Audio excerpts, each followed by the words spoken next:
Subway Series, the 30th season of the Subway Series. The New York Yankees, the New York Mets, inside Citi Field on a Saturday night on Fox. Aaron Judge and the Yanks taking on his old teammate, Juan Soto, and the New York Mets. We welcome you inside. Hope you're having a great weekend. The Hall of Famer John Smoltz. I'm Joe Davis. About a quarter of the way into the season, and the Yankees have the best hitter in the league, and it's not Aaron Judge. It's Ben Rice. And you put Rice and Judge together, they have a fearsome top of that order. Yeah, and a lot of their order is dependent upon those guys. And when the Yankees are right offensively, they slug. But what they're doing is they're pitching their way to the success this year. But it's these two guys that are carrying the load. Ben Rice, of course, having a banner year. You know Judge is going to be there at the end. But if the Yankees ever get clicking offensively, watch out.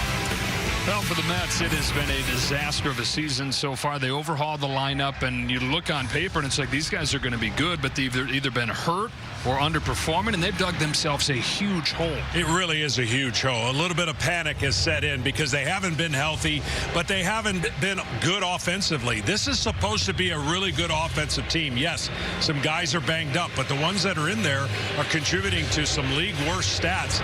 And I think for the New York Mets, it's got to start quickly. Yes, there's a lot of season left, but if their offense doesn't get going, they're not going to get going. A couple reasons for hope, though. A couple young players. Carson Bench made the opening day roster, just 23 years old. A.J. Ewing, just 21, made his debut this week. You never know what's going to get that energy in a ball club. It could be these two young guys. They've contributed already to some big hits and some walk-off hits. And I think for the New York Mets, these young guys will take the focus off of what has not been a good year. All right, it is the Mets and the Yankees. The middle game in this three-game series from Citi Field. From the Big Apple, we've got Baseball Night in America coming up on Fox.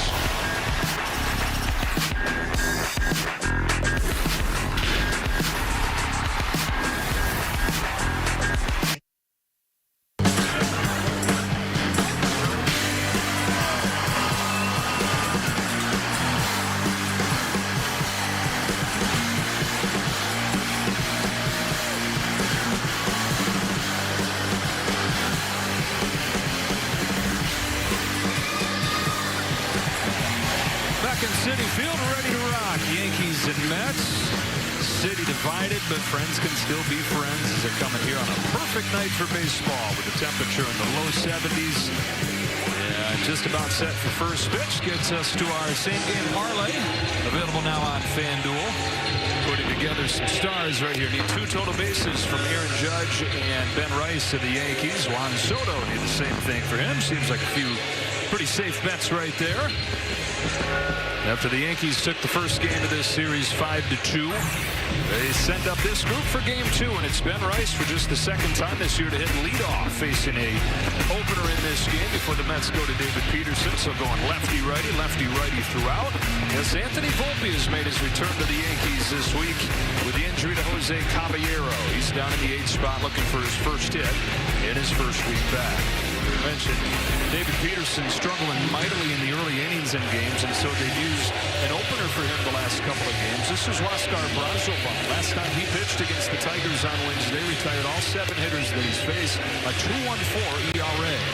Yeah, basically, he's going to throw his fastball and changeup. It's going to be a sinker for his fastball and changeup that he'll throw a lot. And he'll throw it with 2 strikes. And he's just hoping to set the table, as he will not be in there very long. 1 or 2 innings for Brazoban before Peterson takes over. And Ben Rice heads up to the plate after a 3-for-5 game last night with another home run, his 14th. Second in the league in runs batted in with 30.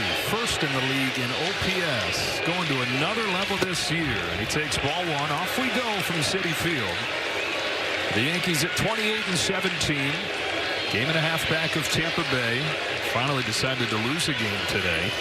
17 of their last 21. 2 balls and no strikes on Rice. Well, 7 home runs on high or elevated fastball. So he definitely likes that belt-high fastball.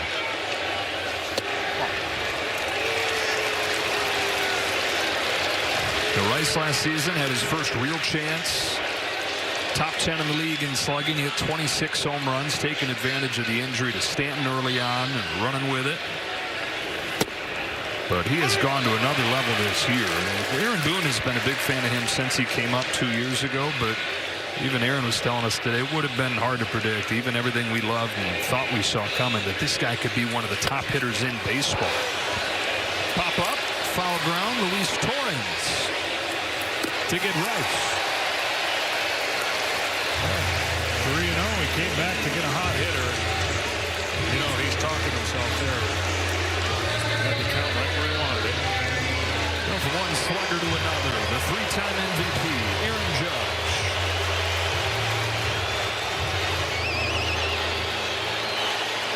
11th season and as good as ever, leading the league with 16 home runs. Ball one from Brazoban. 16 this year, 384 for his career. Bearing down on 400. Takes a high strike, 1-1. Took 4 years where he's hit at least 50. Nobody's ever had 5 seasons of 50 home runs. On this 1-1 from Brazoban, he swings and misses. Strike 2. Well, down is how you get Aaron Judge out. And putting pressure on the corners, especially down in that area right there, gives him all the fits. Changeups off of right-handers never used to be a throwing pitch to a right-handed hitter, and now it's utilized a lot. League hitting below 180 against Brazoban's change. Home with the 1-2. Turns it back up with the fastball, and the count evens up. The right-hander's hitting just 132 against Brazoban. His 2-2. Taken down, and the count is full. Based on the way he throws his changeup, I wouldn't expect another fastball right here against Judge. 3-2.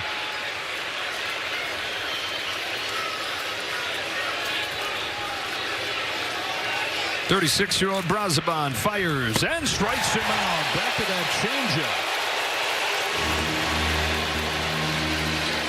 Even when you know it's coming, when you throw a good one and at least starts out of the hand, looks like it's going to be a strike. And Aaron Judge was unable to stay off of that pitch. Really good depth. But it's the arm action that fools the hitter, and then, of course, the movement does the rest. Oscar Brazoban, who signed his first pro contract in 2011, didn't get to the majors until 2022. He's in there with a strike on Cody Bellinger. Now in his 5th year, 3rd one with the Mets. And facing the Yankees left fielder in Bellinger. He's in his 2nd season with the club. And he showed off a really well-rounded game in his 2 years with the Yanks. The 1-1 to him. Ball 2. You got to get the ball in and down at his knees if you're going to get a chance to get him out.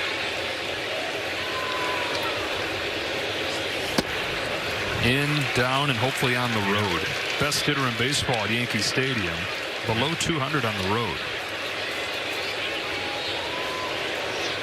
Knocked it around with a double in the first game of this series. That 5-2 Yankees win yesterday. Inside corner for a strike. 3-2. That would have been the 3rd strike. That would have been an immediate challenge.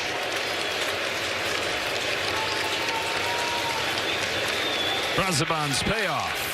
Bellinger drills one down the line. Hooking. Foul.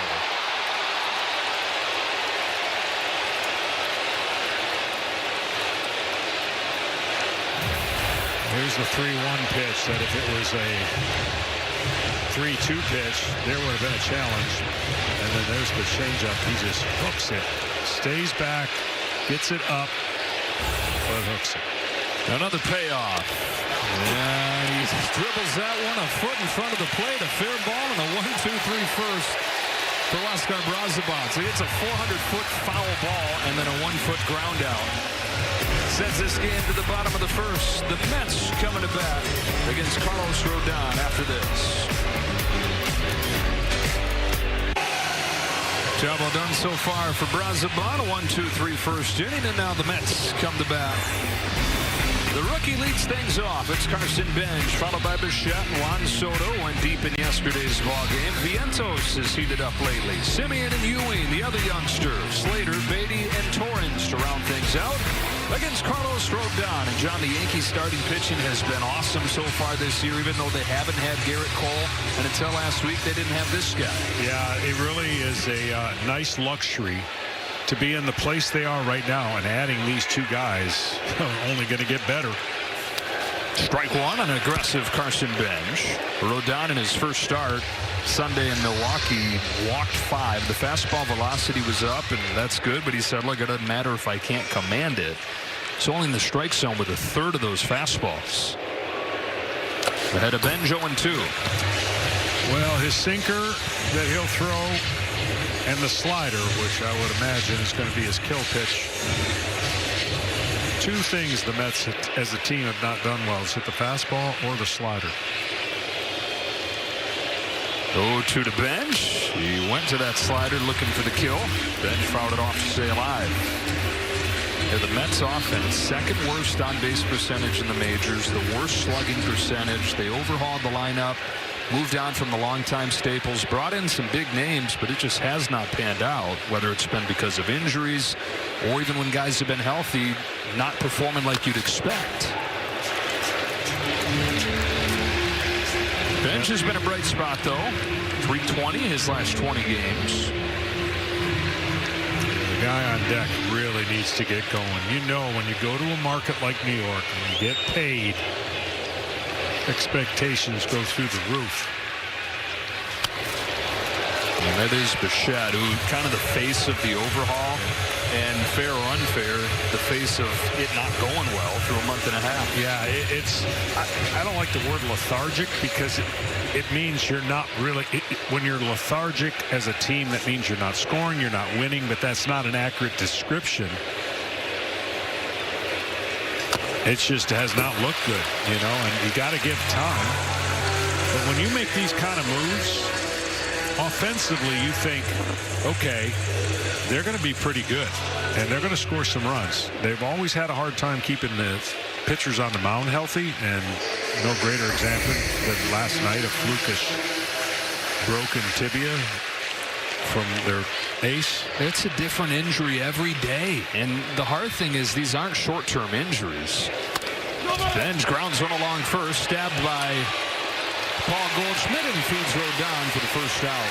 There really are no timelines on any of these guys. Holmes, the word there is just it's going to be a long time, and you figure when they are healthy, they're going to be a heck of a lot better than they have been. It's just, is the hole going to be too big by the time they are?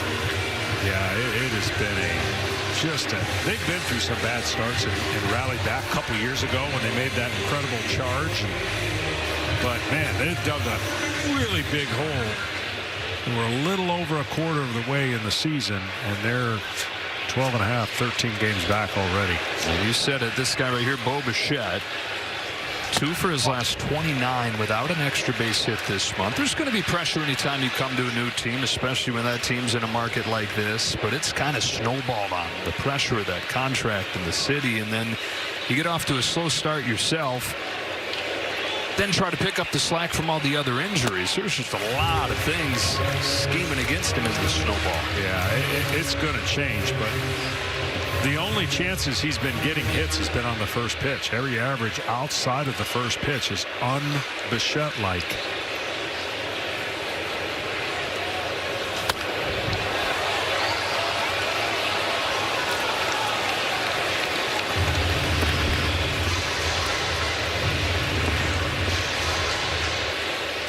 Seven seasons in Toronto.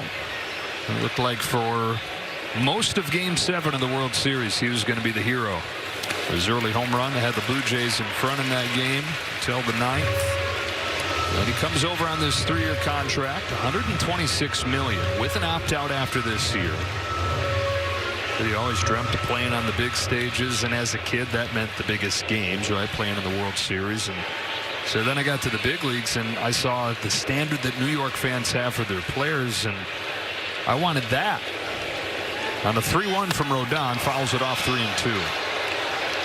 Well, he's gotten that, and he's gotten a heck of a lot more than I think anybody figured that he'd have to deal with here this first month plus.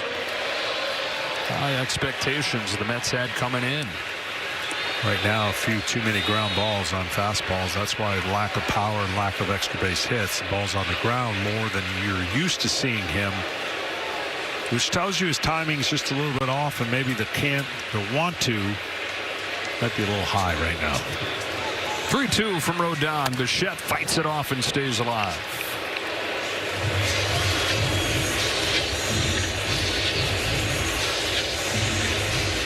You're talking about their issues against fastballs.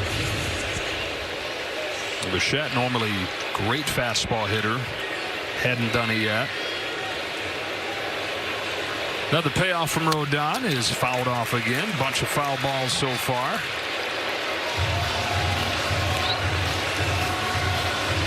This one should be a slider based on that last pitch and where it was. See all the fastballs here. Only one slider in the at-bat. I think this would be a nice time to try to get it below the barrel. He swings at a lot of breaking balls off of left-handed pitchers. Left it over the plate, smacked into center. Grisham will run it down for out number 2. So up comes Juan Soto, who inspires a lot of emotion anytime his name is mentioned and announced, and even in this stadium. When it's the Yankees and the Mets head-to-head, loads of emotion spilling out of this packed house in differing directions.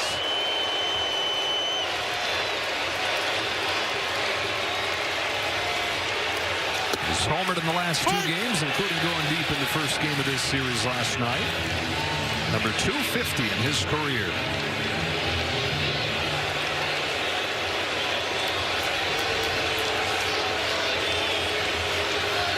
Smiling his way through this pitch.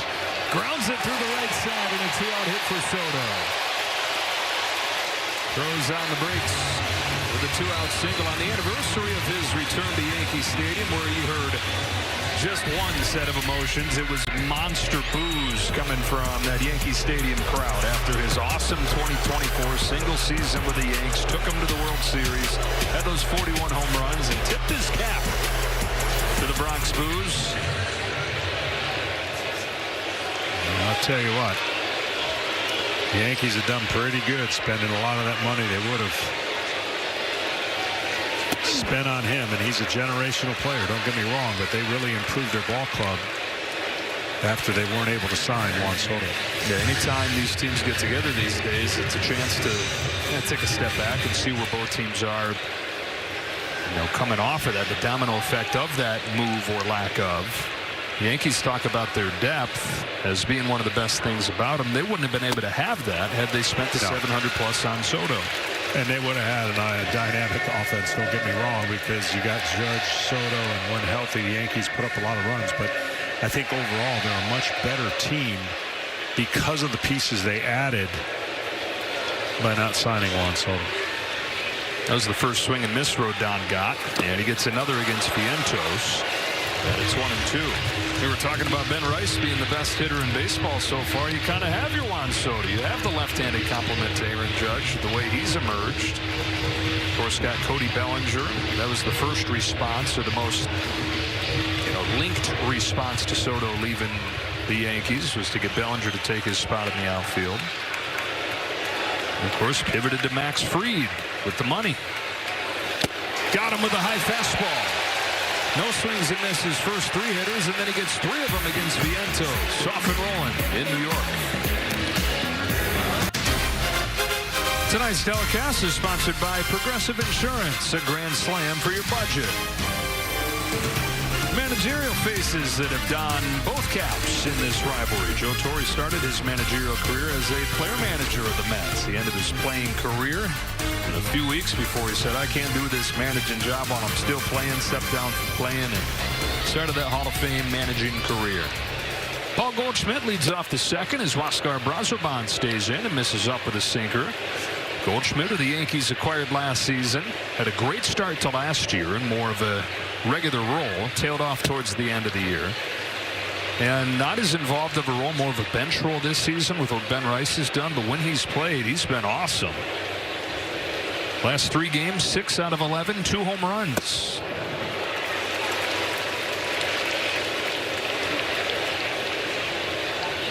Seven-time All-Star and an MVP with the Cardinals in 2022. And the 2-1 from Brazoban. It's a big chopper foul. I'm always enamored with a player who's had a solid 5 to 10 year run and uses the same bat, same style, gets a little bit older.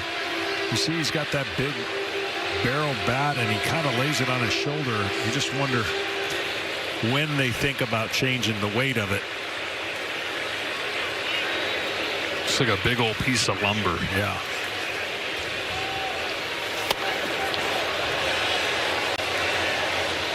Boy, for years, as consistent as they'd make them.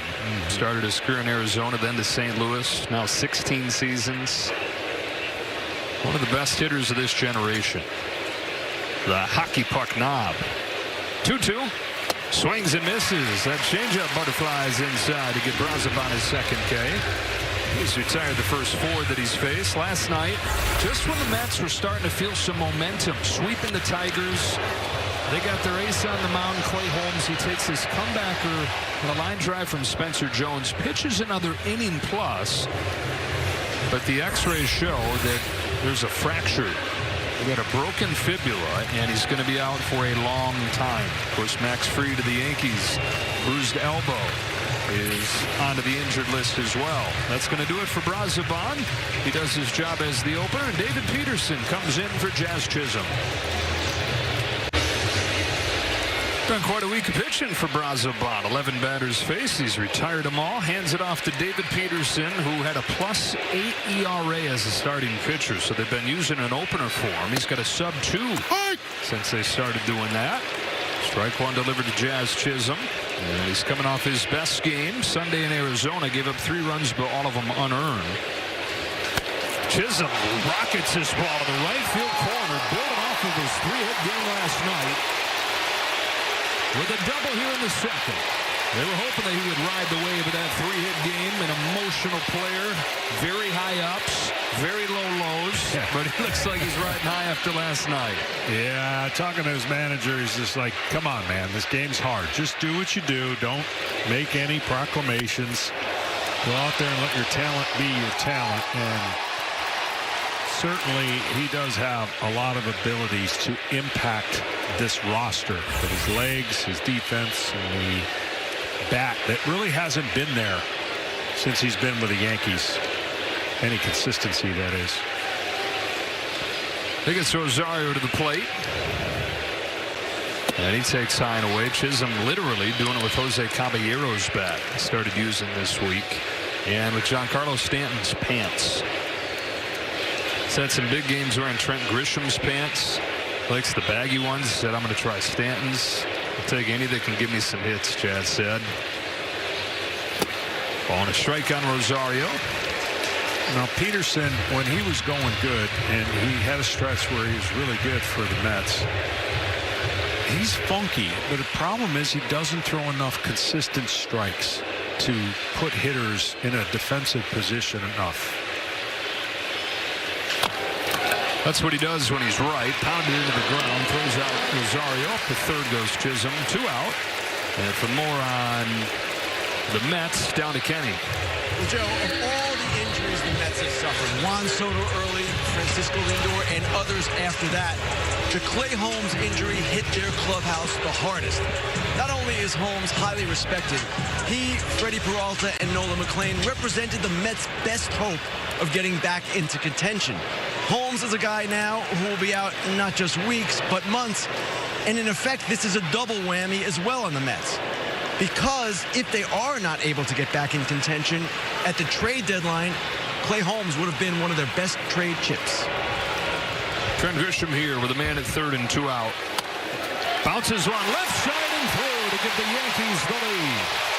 2-out base hit from Trent Grisham, scoring Jazz Chisholm. 2 guys at the bottom of this Yankees lineup they would love to see get going, combining for their first run. Yeah, rare first pitch swing, I think, for Trent Grisham.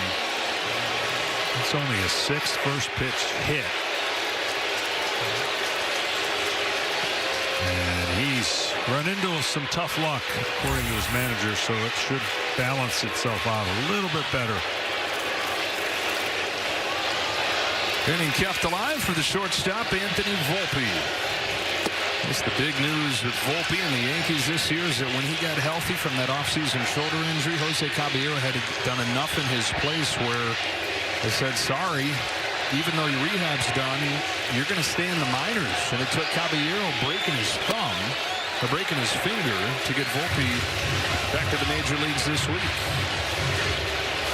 They've been upfront about that. This is a temporary stay. It's going to be Caballero's job as soon as he's ready to go. And Caballero's saying it should be quick. What? Volpe, a .220 hitter his first 3 years in the majors. And the defense started to fall off. Why now?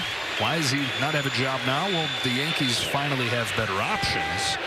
Caballero's proven that first month. 4-pitch walk for Volpe.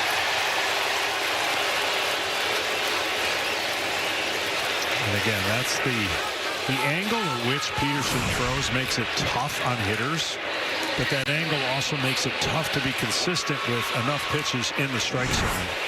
Tall, lanky, and just mechanically missing that continuity that pitchers kind of dream for when they have the kind of unhittable pitches or angles that hitters can't pick up. You got to throw enough strikes up. Is right here from the new pitching coach Justin Willard. You know, Peterson, that 2024 NLCS run, he was one of the best pitchers in the National League and was the same guy in the first half last year. He was an all-star, 3 ERA, but a +6 ERA after the all-star break, and the start of this season, continuation of that. Brazoban retired all 4 that he faced. 3 of the 4 that Peterson have faced have reached. And they're at first and second with 2 gone for the catcher, Austin Wells. 0 for 4 yesterday, 2 for his last 25, and down to 173 for the year for Wells.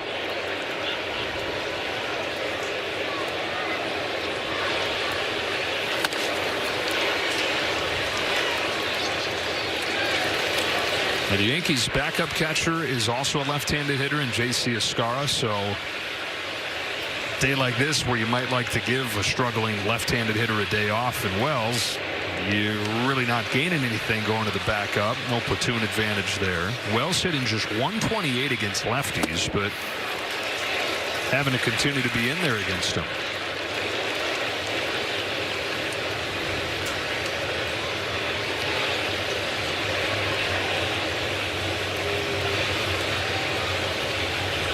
Running the bank here in the second. 1 ball and 2 strike on Wells.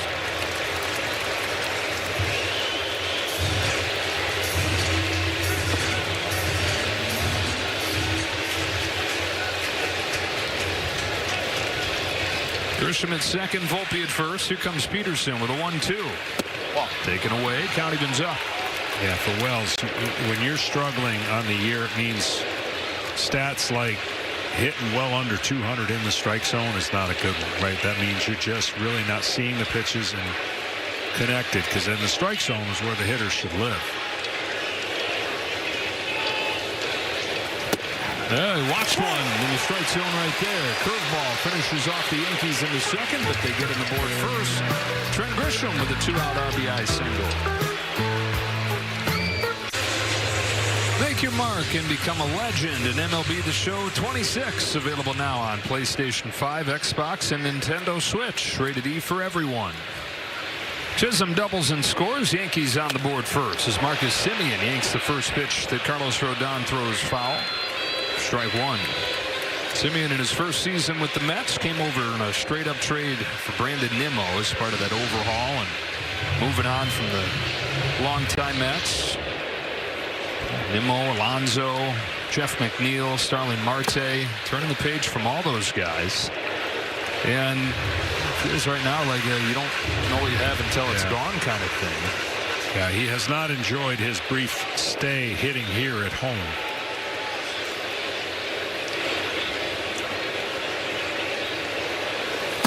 yesterday? Went around 1-2. Simeon's one of those guys at middle infielders looking to drive the ball to one area of the ballpark. Pull, pull, pull. Trying to pull and hit for power.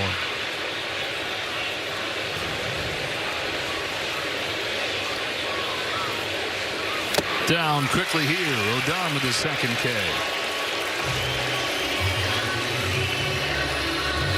You know, if you've got a hitter that's unwilling to go the other way as a pitcher, you open up so much of your arsenal, and you don't have to worry about getting beat on pitches away. And then you can get under the barrel on a guy again that's looking to pull and launch. You want to talk about some good things for the Mets? Talk about a good thing? How about A.J. Ewing?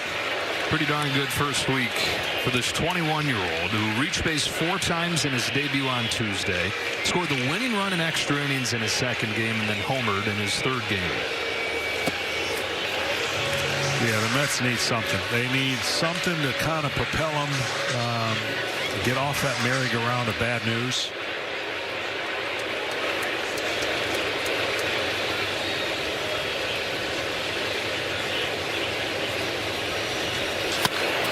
Cracks this one in the air to left center field. Bellinger goes back on it and makes the grab. 2 out. What kind of jolt can that give a clubhouse when you get a 21-year-old kid coming in there and playing well? Well, he doesn't know, and he's not part of the narrative, right? The narrative here has been a 3-year running kind of doom and gloom. Clouds are over, and every time they think they got something, they make a move, they sign a player. It's that feeling of what next can happen. So when a young player comes up, he's like, hey, man, here we go. This is my chance. And he brings energy. And energy gets shared throughout the players no matter what kind of year you're having. And you can rally around it. I mean, they need something to rally around. Right now, everyone's trying to figure out what's broken. What is missing in the New York Mets clubhouse or team that has gotten them in this position? Austin Slater fouls it off 1-1.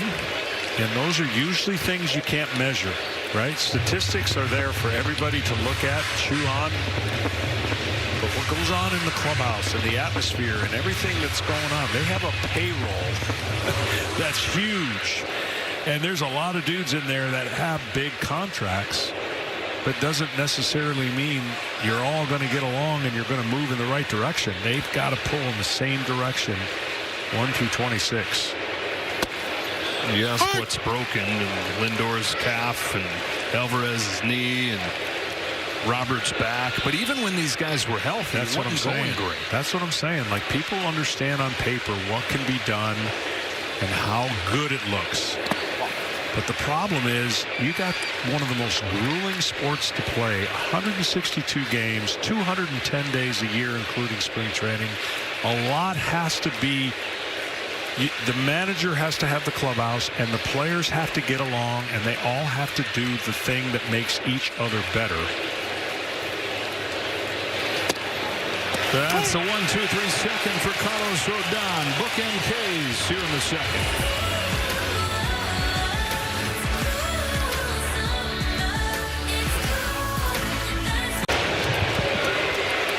I don't know how they let this happen. Yankees fans, they wanted to get on TV. Yeah, but raising the Met fan. Strike one on Ben Rice, top of the Yankees order here. Getting their first look at David Peterson, who came on after Huáscar Brazoban opened this game. It's a lefty-lefty for Rice, and this has been one of the big growths of his game. The average 100 points higher this year against lefties than it was last year.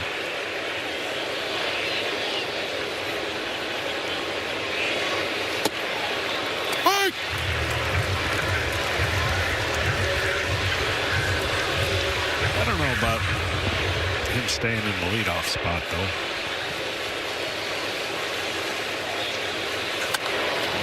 Off the end of the bat, roll to second for Simeon. It's the second time that he's hit there this year, and Aaron Boone saying let's get as many left-handed hitters up there against Brazoban as we can.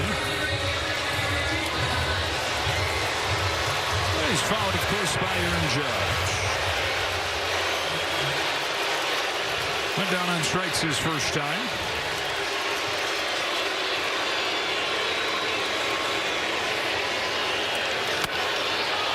Hammers it foul.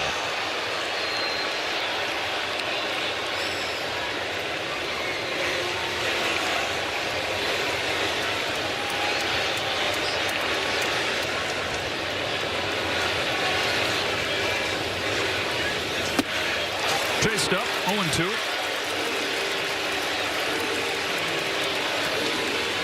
.93 with his arm angle and the quickness to which he gets down to the plate. Judge smacks a base hit the other way on an 0-2 pitch. Judge with a single to right.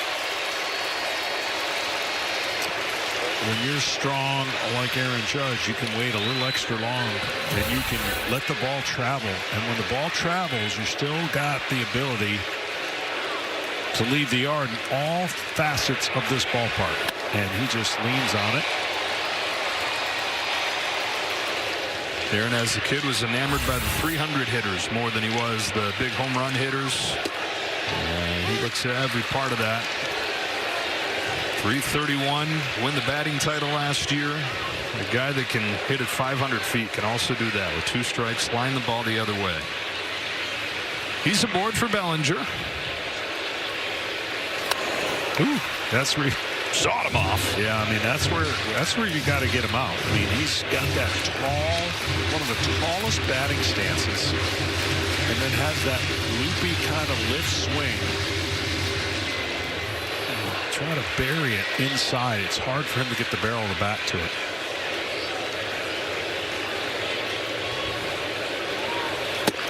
Got him looking.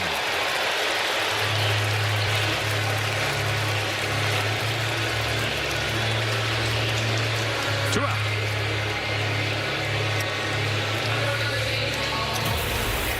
Really good two-seamer right here. Well, maybe that was a nice cut. Might have been the slider. Oh, a tight one, almost like a cutter. 2 outs for Goldschmidt, who takes a changeup downstairs. Strikeout victim his first time.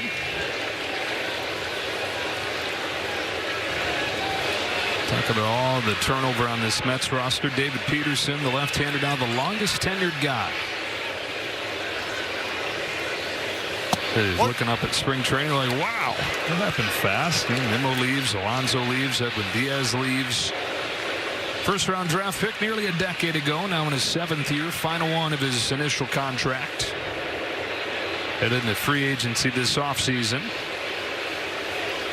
Extra motivated to right this ship. I'd be interested to see if he's got the green light right here. 2 outs.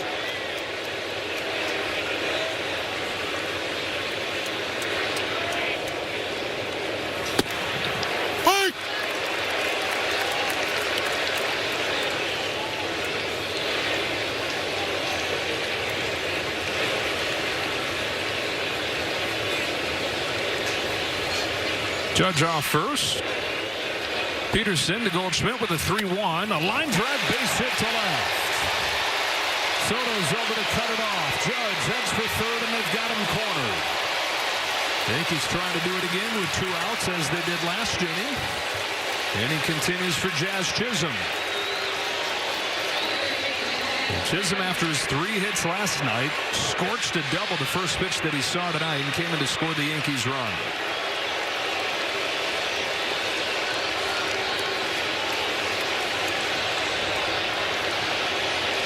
Definitely not his pants. Although he did say after the game, he said they're mine now. After the 3 hit games, got the marker out, put a 13 on the tag. Sorry, Big G. Then we can find you another pair.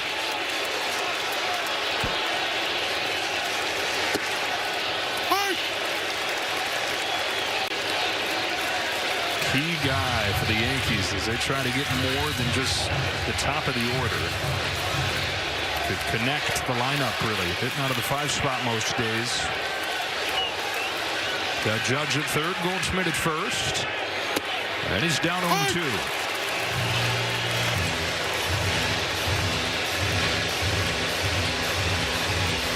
Big hole on the ear with fastballs down. Swing and miss, a lot down.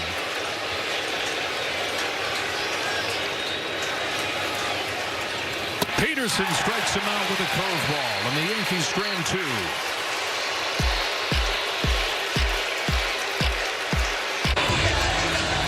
Welcome back to Citi Field here with Yankees manager Aaron Boone. Aaron, Carlos Rodon tonight, 11 of his 4-seamers have been strikes, much better fastball command. What have you seen?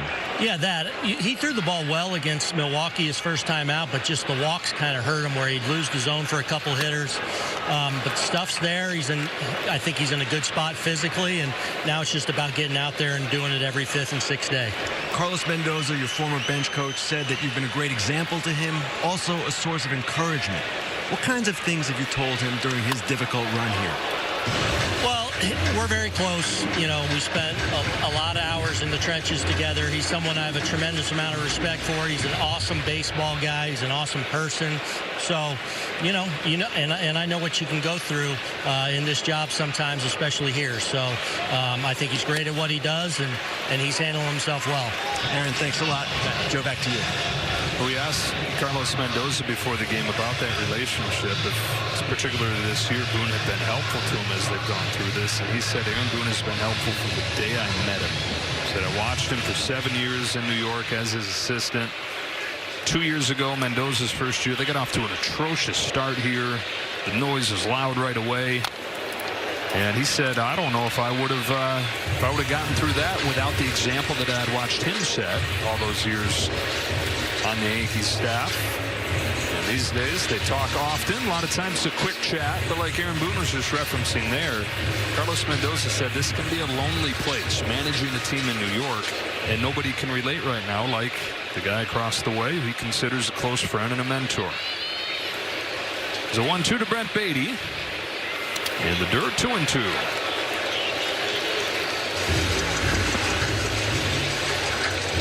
Beatty's heated up lately. He was on base 3 times yesterday. He's hitting .400 over the last week, getting to play every day at third base. He had, with the signing of the Shed, turned himself into more of a utility man. Domino effect over Lindor getting hurt. The Shed is playing short every day, and Beatty's at the hot corner. 2-2. Rodon delivers. Strikes him out. 4 out of the last 5 hitters Rodon has retired via the strikeout. Slider's so hard to hit. Great downhill tilt to it. Hey, before I forget, I want to wish my wife a happy anniversary. Today's our anniversary. Oh, I thought you were going to say I want to wish myself a happy birthday. No, that was yesterday. Yeah, that was yesterday. That's why I'll never forget my anniversary. That's smart. 1 away, Luis Torrens fouls off Rodon's first pitch. You know, Carlos Rodon is in his 4th season in New York, and the fact that he's made that first year kind of like a non-factor is incredible, because that was a complete disaster that looked like it was going to be hard to overcome. But you move ahead to last season, he wins 18 games, and 2 years ago was really good too, but he goes 18-9 last year. Lowest batting average against in the league. He's the hardest guy in the league to get a hit against. I mean, what a comeback from a year that would have crushed a lot of people. Yeah, especially in that city. I'll tell you, he learned from his playoff experience, too. He came out, I believe it was against Kansas City, just reaching, I mean, throwing and just pumping fastballs and running out a little bit of gas. And I think his bulldog mentality on the mound is part of what makes him unique, despite, the really good stuff he has. That he's tempered that and learned how to channel it, not only playing in New York, but channel the adrenaline that comes with racing out to the mound and saying, here we go, good luck, try to hit it. 12th season in the major leagues now, 33 years old. That's an 0-2 rip. Torrens down the line, foul. Well, Garrett Cole's coming back soon. Maybe one more start. Rehab. Got tonight in AAA, one more after that. And this Yankees rotation not going to be full throttle because they lose Fried. The good news there was that seems like that's not overly serious. A bone bruise in Fried's elbow. Just the 2 bones in the back of his elbow banging together. ticked off at each other. He said those two bones and some soreness that they're just going to press pause on. Cam Schlittler, though, my goodness, did it again last night. 6 2/3, struck out 9. What? Ooh, that seemed worth a challenge. Instead, 2 2.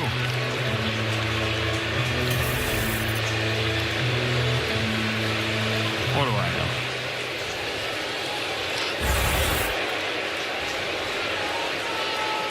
Torrens tonight are making life tough on Rodon right here. The 8 pitch coming up.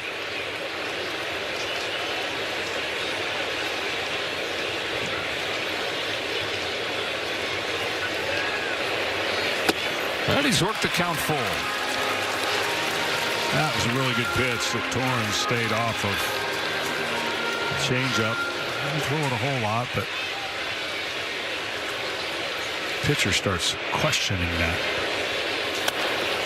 It's going to be a 10-pitch at bat. You're on the mound and you're saying to yourself, now how did you lay off of that pitch? And typically when you're laying off that pitch, you can heat him up, which he did. He fouled it off. Yeah, and then takes strike 3. Force Rodon, though, to burn 10 bullets right there. Picks up his 5th K, back to the top of the order in bench. Schlittler last night with those 6 2/3, the 9 strikeouts. That's a 2.23 ERA over the first 24 starts of his career. That's the best in Yankees history at that point. And he leads the American League with a 1.35 ERA this year. If you're giving away a Cy Young in mid-May, he's probably got it. Ball in the dirt to bench.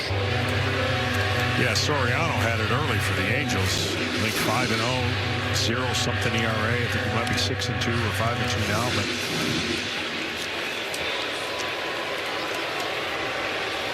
and we talk about Judge and Rice at the top of this order. Can the Yankees get more lineup depth? Sure, it'd be great, but no matter what happens with the lineup, you can picture that rotation in the postseason. Good luck against that. yeah, got to keep them healthy, and if they're healthy, they're a much more complete team than the Yankees in the past, who basically had to kind of thump their way to some wins. On ball. Challenge coming right here. Powered by T-Mobile's network. It's a good play. The Yankees have 2 challenge remaining. Put the count 2-1.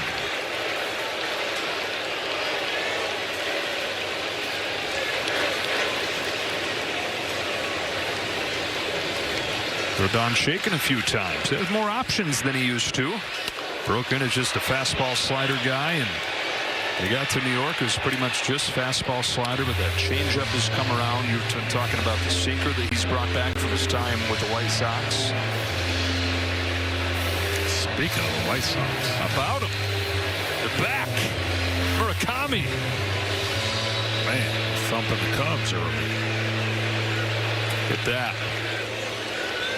White Sox above 500. Murakami on pace for 58 home runs. Benj fights it off. Shaping up to be a fun summer of baseball in Chicago with what the Cubs are doing.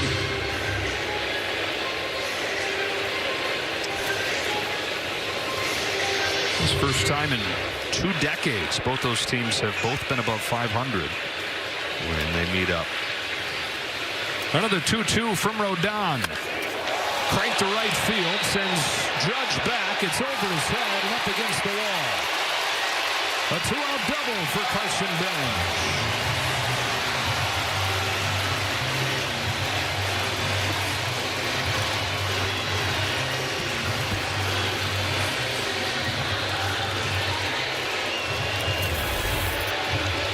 This one hanging right there on a tee and hit so firmly that even the tall Aaron Judge couldn't get to it.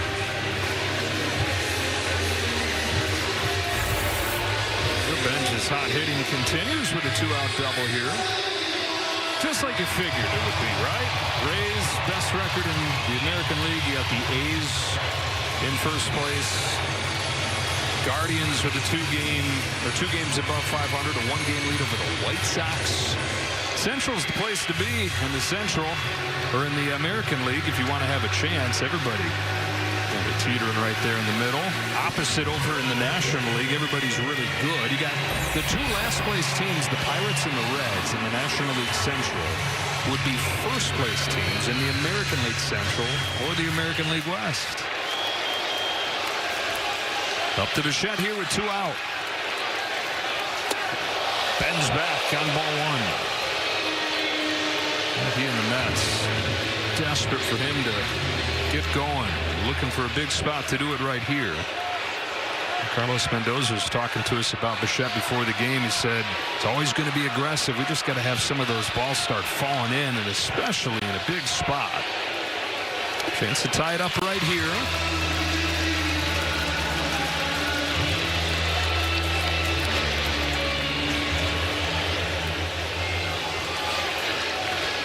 It's just a matter of time. I mean, this young man's too good of a hitter.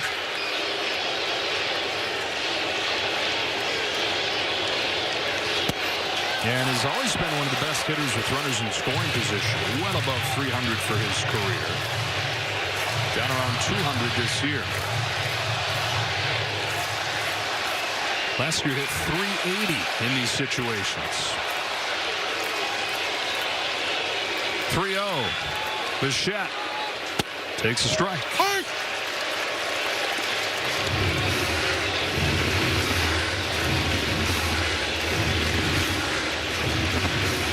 If nothing else, the Mets have driven the pitch count up. This is already the 60th here from Rodon in the 3rd inning. It's a 3-1 to Bo Bichette. It's ball 4.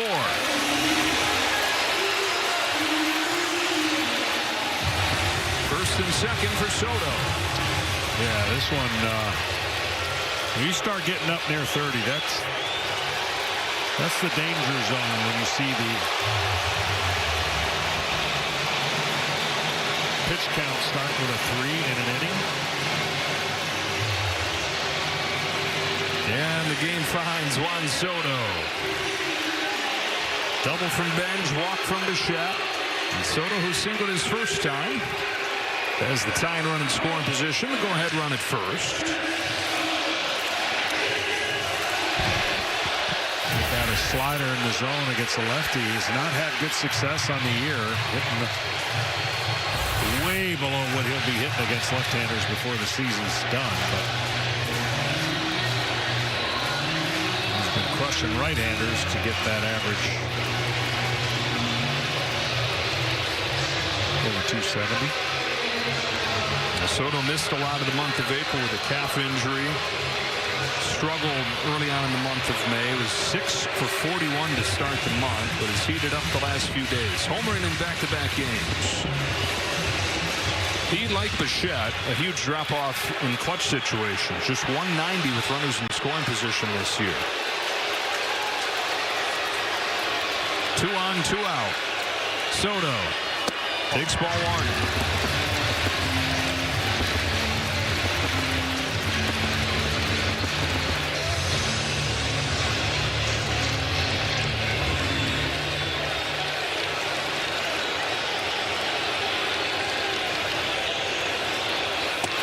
2-0. Rodon looking down at his footing there. Yeah. And a little bit of fatigue when you're throwing this many pitches. You start rushing your fastball a little bit. He's not had the full complement of starts. The bullpen gets going.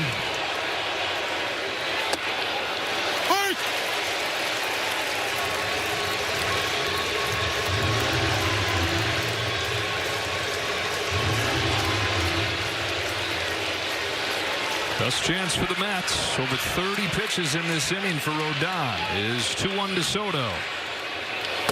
Couldn't lay off. 2-2. What do you like? Well, that slider, I mean, he threw a nasty sinker right there, but the slider that he gave up the hit to him, you can't put it in your pocket. You got to be able to use it, make a better slider away to a really, really good hitter. Usually Soto doesn't swing at 2 of those pitches like that in one at bat. Deuces wild. 2-2. Soto pops it back and out of play. Sinker.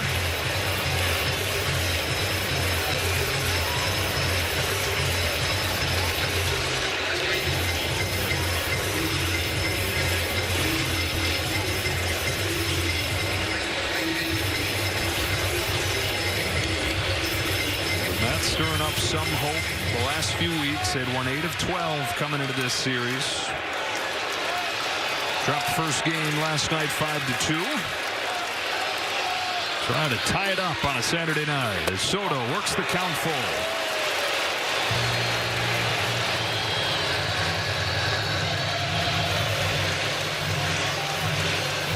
Vientos on deck.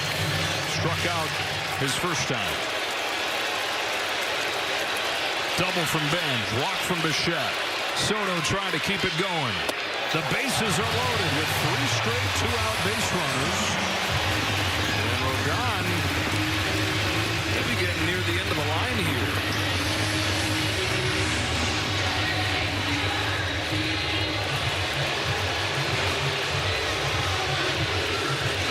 "34 pitches in this inning." Now he handled Vientos. And so he's going to get a chance to face him again here. Struck him out, 3 strikes, all swinging.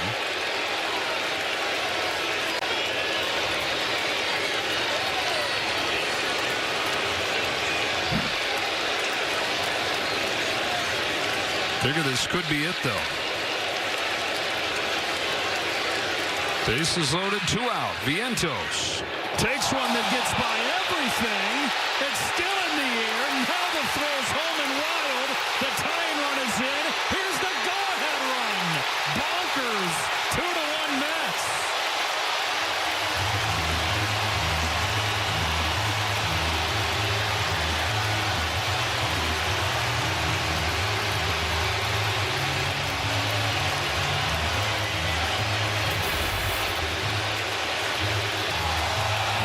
You don't see this very often. You catch a wild pitch in the air, try to make a heroic play, and it not only did it not work,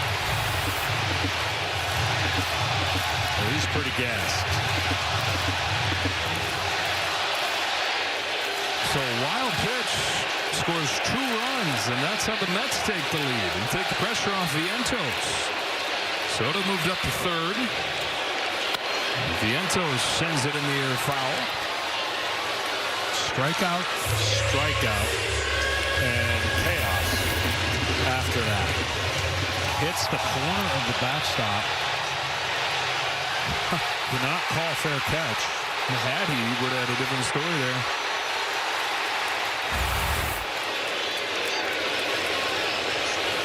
Ball 2. He's totally lost it here with 2 gone in the third.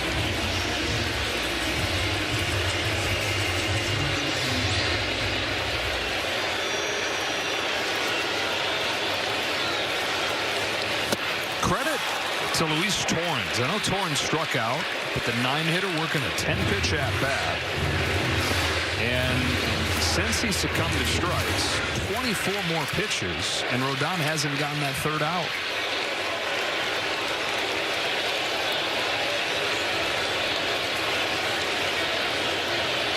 Soto off third, and the 2-2 to Vientos from Rodon. Chopper to third. Rosario to first. And that's the inning. The 2-run score in an unconventional way. Rodon all over the place. Wacky play, wacky inning. 2-1. Mets take the lead.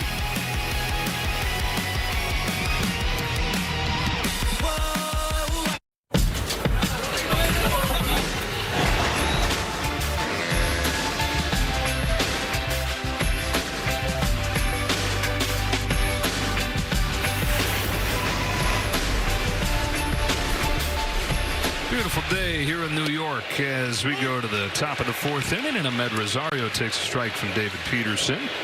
6, 7, and 8 for the Yankees, playing from behind for the first time tonight after the Mets get 2 in the bottom of the 3rd. Rosario fouls it off, and it's 0-2. That's the one that cost you sleeping tonight. 2 strikeouts, and the next thing you know, you're throwing 600 pitches, and probably not for long in the game. Can an at-bat like that against Torrance gas you? Yeah, absolutely. I mean, there's many times you're on the mound, you're just like, please just put it in play, even if it's a hit. I got to save some bullets here. Like, you want to always get everybody out. But when a hitter can just keep fouling off pitch after pitch, it frustrates you, it tires you out, and it has a carryover effect. And especially when it's the 9-hitter and that carryover effect gets applied to the top of the order. Just what happened for Rodon. So Peterson finds himself pitching with the lead, fires a 1-2, and Rosario's down on strikes. The one thing I always found that I over-focused on, and I think he gave up that hit with 2 outs, right? The 2-out hit was with 2 strikes, I mean. Was it with 2 strikes? Yeah. So when you've struck out the first 2 guys and you've got 2 strikes, those are the ones that hurt. If you give up a hit on the leadoff pitch or something after that, you can deal with it.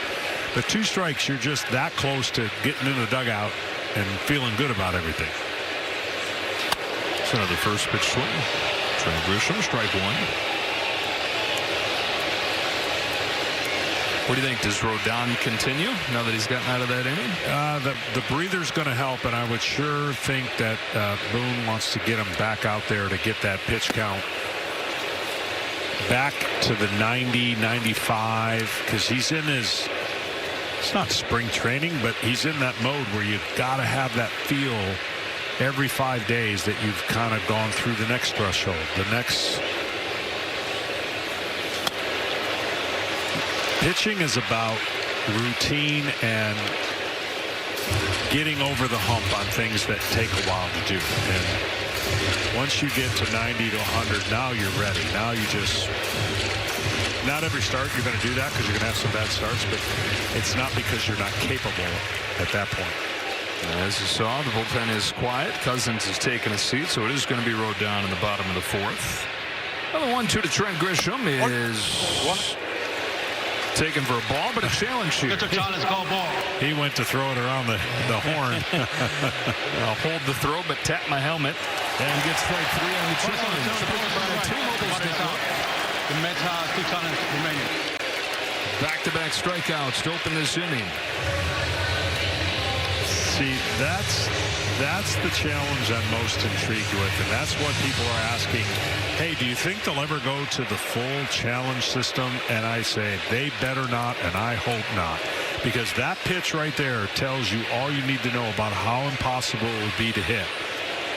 Now, he challenged that fairly confident, and he was 1/30th correct. Whatever the circumference of a baseball, whatever he touched the top of that line, it wasn't much. Here's Volpe, walked his first time. Lifts one the other way, sends Benj back. Plenty of room, and a 1-2-3-4.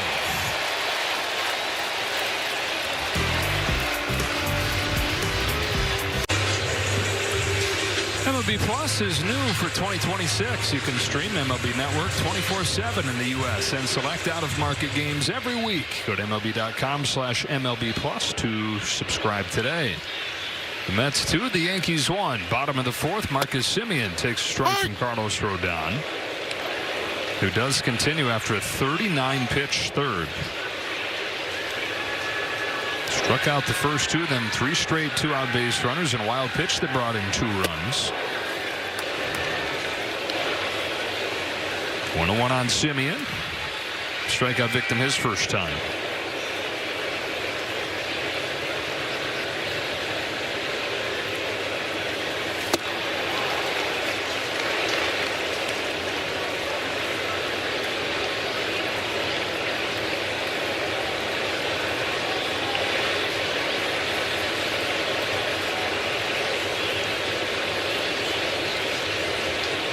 Strikes him out again, back-footing that breaking ball. Number 6 for Rodon. Up comes Ewing, and dual action sponsored by Roundup. Looking at Benj and Ewing, and some excitement that these youngsters are bringing. Benj, after a really slow start, hitting above 300 this month. Ewing just came up this week with an instant impression, and Well, Mets fans looking for anything they can latch onto at this point with how frustrating everything else has been. Man, you talking about high hopes that have been squelched so far. Still time, but Mets fans are feeling it. And so is Ewing's bat right there. Sawed off on the first pitch. For more on the new guy, down to Ken Rosenthal. Well, Joe, A.J. Ewing was a fourth-round pick out of Springboro High School in Ohio in 2023. Tommy Tanis, who was the Mets' former scouting director, said Ewing had one of the shortest and most efficient swings he had ever seen. Now, since then, Ewing has gained strength. He's a well-above-average runner, fearless defender.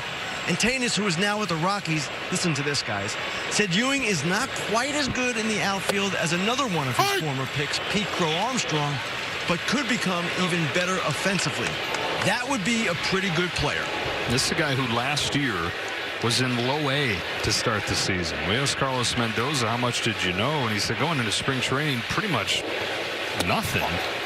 But by the end of spring training, a bunch of the veteran players were asking Carlos Mendoza, is this guy going to break camp with us? It was that kind of impression that he made. And Carlos was like, no, he's going to Double-A. He started the season in Double-A, played a total of 12 games at the Triple-A level before they brought him up to the big leagues. And he's not looked one bit overmatched. I've said it a million times, when you're going to have a great year, you have high expectations, your great players have to be great. Your good players have to be good, but then you need surprises. And when a young man or two comes up and surprises you and brings about that bonus, special things are in store for that kind of season.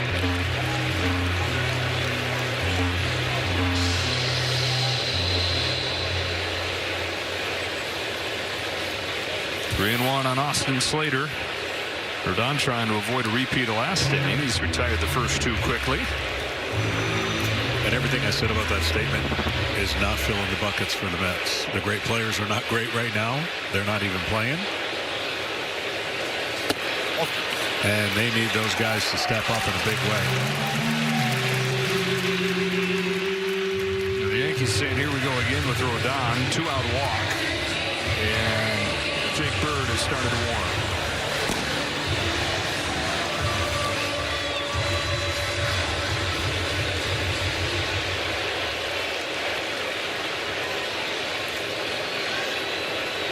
Good Spady up there.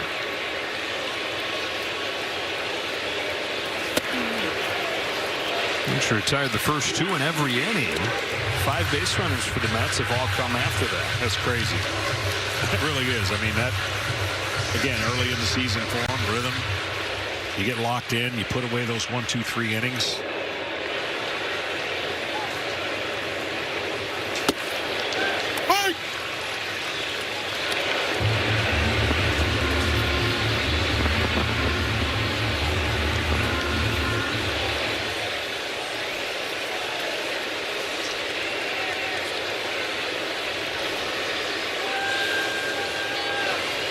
Lefty, 1-1, misses away, ball 2. And part of it, because his first start is command issues, there's a little bit of command issues here, and that's getting connected again. And the more he gets out there, the more familiar he's going to be with all of his pitches.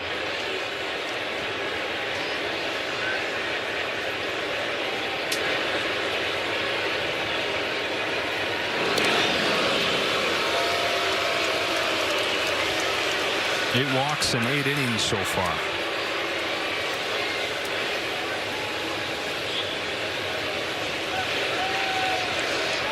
Slater's at first, 2 out, and a 2-1 pitch to Brett Beatty.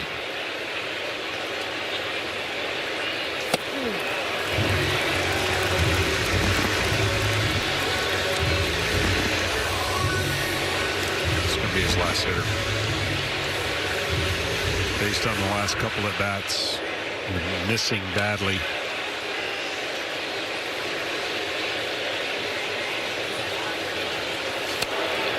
Full count.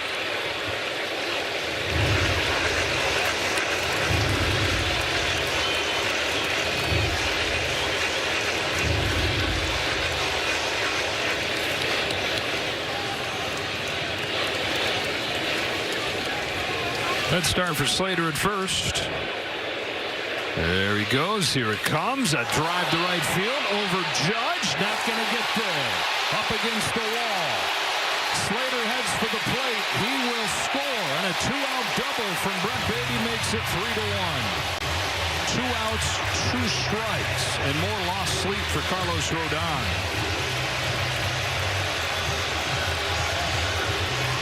And that will end the night for Rodon. Takes him 88 pitches to get through 3 2/3. The greatest spectacle in racing is coming. Just 8 days away from the Indianapolis 500. Don't miss the pageantry and tradition of the biggest race in motorsports. The Indy 500, Sunday, May 24th on Fox. Frustrating second start for Carlos Rodon, but a frustrating 2 starts for Rodon now with all the 2-out base runners in this game. In fact, every base runner that the Mets had came with 2 outs. Jake Bird comes in and delivers strike 1 to Luis Torrens. Bird, 6 games in the month of May, has not given up a run. His best stretch in his almost year with the Yankees. Over at the deadline last year from Colorado. Beatty at second. And Torrens down 0-2.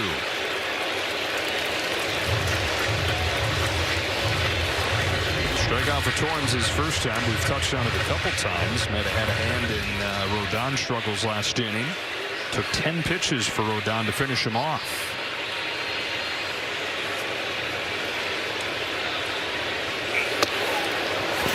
Bird gets him on 3 pitches.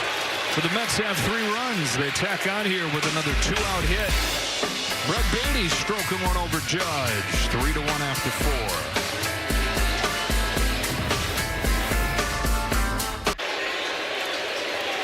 That was an opener for Peterson tonight. Huascar Brazoban. He retired all 4 that he faced. And then there's a bunch of traffic against Peterson right away. Run scored, but he settled in. Here he is into the 5th with a 3-1 lead.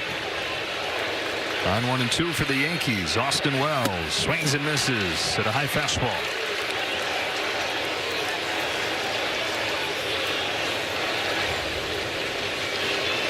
Austin Wells needs like a bleeder to fall in. Something off the end of the bat, broken bat.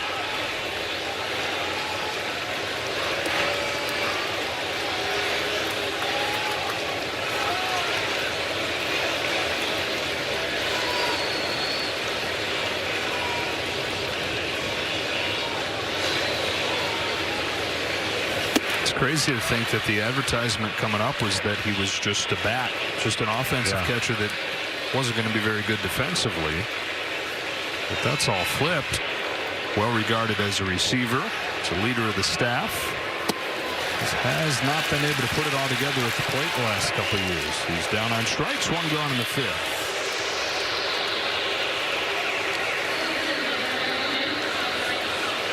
So that's 6 Ks for Peterson. Top of the order in Rice. In a 3-1 ball game. Telling you, his funky went in hard to hit. If he can throw strikes and throw it more consistently, he is tough on the mound. 6'6", he's long. He's got that elite extension, releasing the ball right out in front of you. Yeah, and it's the quick action of his arm. It's just gets on you with that delivery. Quickly ahead of Rice 0-2. That's going to need him as much as ever. The continued injury issues, losing Clay Holmes last night. Hides it well, short arm. Downhill. 30-year-old from Colorado turns and throws. Rice takes in the dirt, ball 1. Speaking of Colorado, those NYC uniforms look a little Colorado-ish. With the purple. Yeah.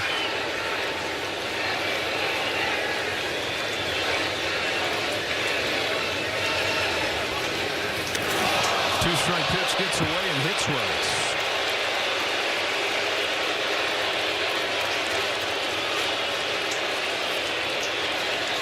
Well, Rodon and Peterson can call each other when they're laying awake tonight, frustrated with these 2-out, 2-strike mistakes. That one just slipped out of his hand.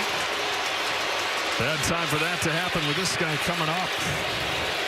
Representing the tying run. 1 for 2 today.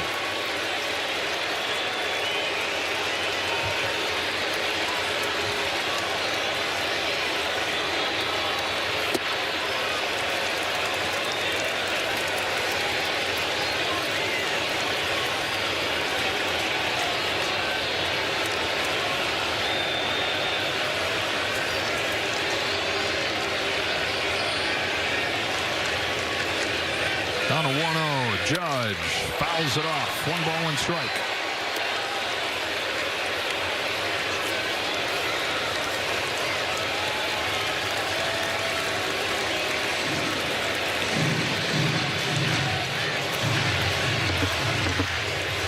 Crushing the strikes. Middle to top. Crushing it. Away, down, and in. Not so much.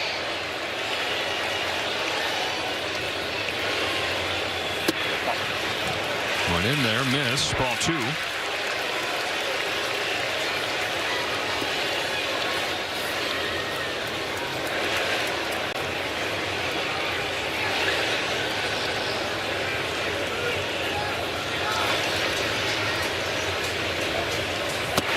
At the knees. 2-2 on Judge.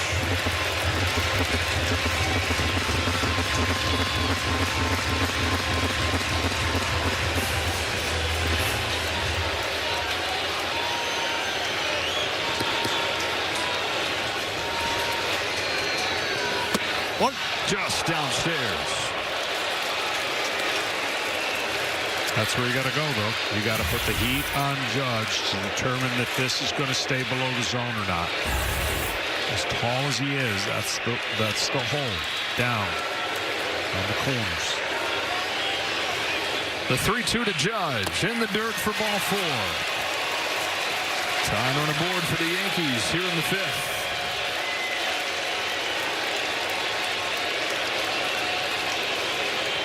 And up comes Cody Bellinger. I would think based on his last 2 at-bats that being aggressive early, and that might be a nice little mound visit right here, is just letting Peterson know about what to do here on this first pitch. I think he's going to be aggressive. Struck out looking his last time. First time he almost hit a home run, just fouled on the right field line, and then the next pitch hit one that went about 8 inches in front of the plate and didn't even get out of the box before Torrens tagged him. So frustrating night so far, and frustrating road trip for Bellinger. Is just 3 for 27. And this trip through Milwaukee and Baltimore, and technically still a road trip, but then playing their crosstown rival. Yankees a game and a half back of the Tampa Bay Rays. 28-17. Aaron Boone, who, like a lot of people around the Yankees, thinks that he has his most well-rounded, deepest team. And Bellinger, one of the faces of that. Does so many things well.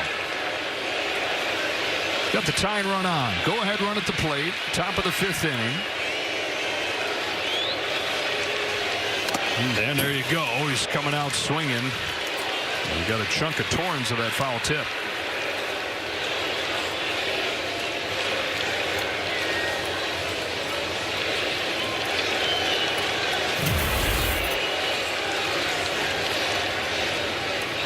Oh, man. Charlie horse.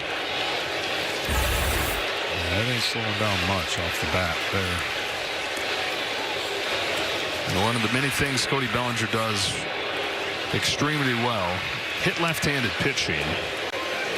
Best lefty-lefty hitter in baseball last year.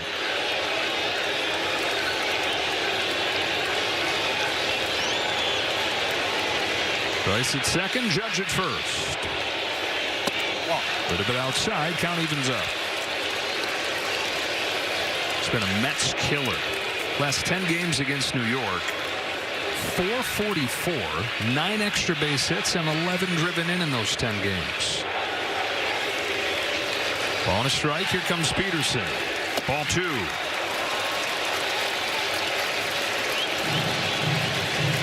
Pitch in the inning right here. 2-1 count with runners on.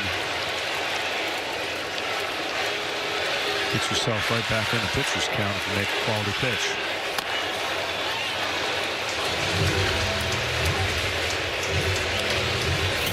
that. Sinker comes in just enough.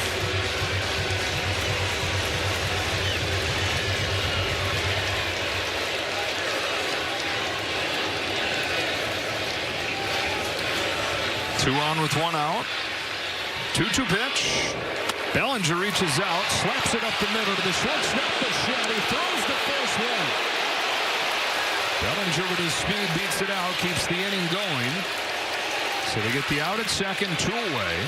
Carlos Mendoza saying hang on. They want to take a look at his play at first. And that is pretty good speed to beat that one out.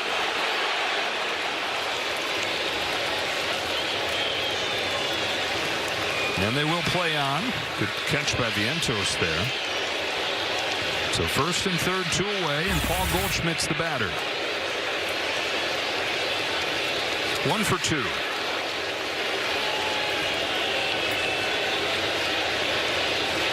Goldschmidt's played in less than half of their games so far, but his on-base plus slugging 200 points better than it was last year. Tying run aboard in the 5th. Strike one on the outside corner with a changeup.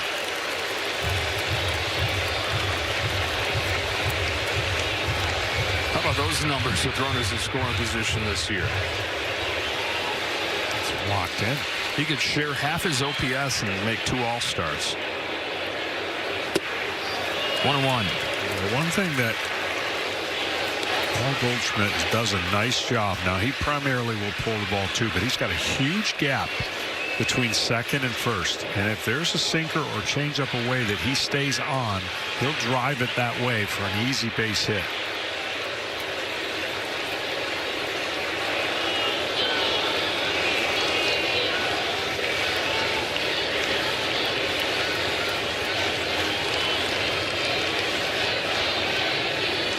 Rice at third, Bellinger tying run at first. Peterson home with a 1-1. There it is, through the right side, base hit for Goldschmidt. Rice in to score, 3-2. I tell you, it always makes me nervous as a pitcher when I see that runway over there and a hitter that is not a dead pull hitter. And this is why he's having a good season with runners on, because he went up there and on purpose on that pitch away drove it for an easy ground ball base hit. And that's just a professional at bat.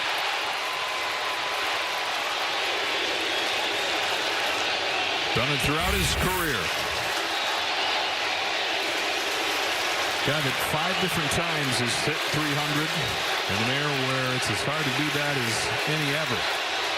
Tying run in scoring position for Chisholm. He's 1 for 2 and has 4 hits this weekend.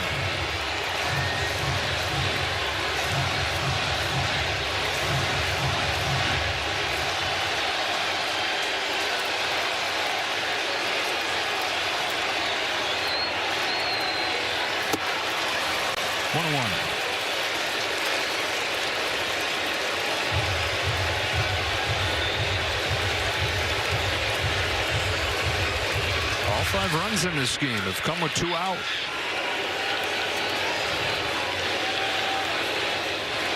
Ball and a strike. Chisholm swings and misses in front of that curveball. Strike 2. Now this pitch should be nowhere close to the strike zone. If you're thinking about a kill pitch, you can throw that same pitch away and down. And Chisholm in swing mode. Swing over the top of it. Breaking stuff's been good for him tonight. But you cannot leave this in the strike zone. Well, the hitter starting to feel himself up there in Chisholm.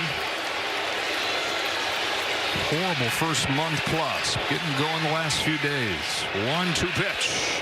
In the dirt. The count is 2-2.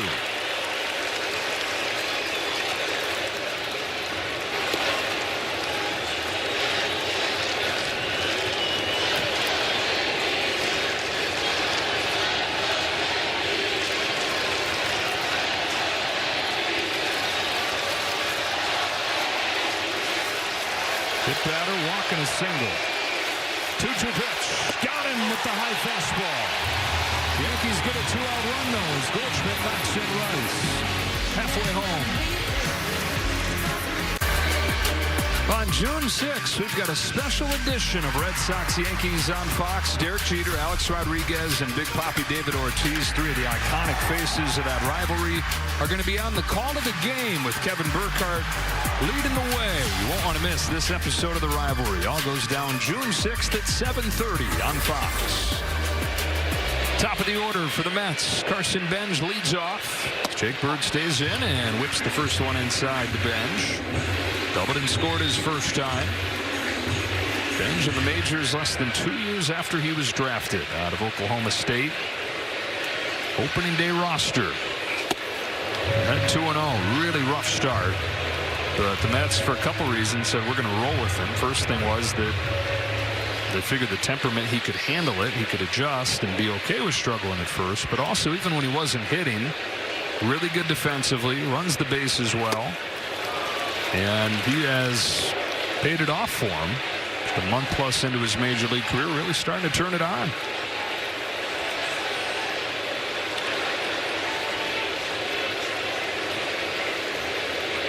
On a 2-1 from Bird. Bench with a check swing foul, and the count evens 2-2. Well, he looks hitterish. You hear that term all the time when a guy gets in the box. Look like he's going to be a hitter. His first walk-off hit in the majors earlier this week. That Mets fans dreaming of the future. It was A.J. Ewing that scored the winning run on that hit. Better days ahead.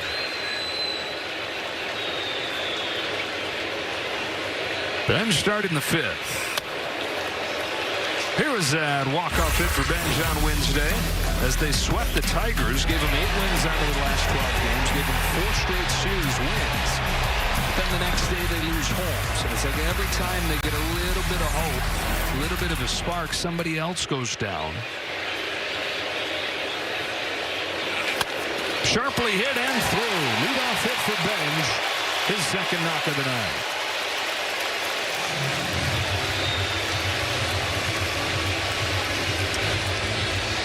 I think that's their first leadoff hitter on.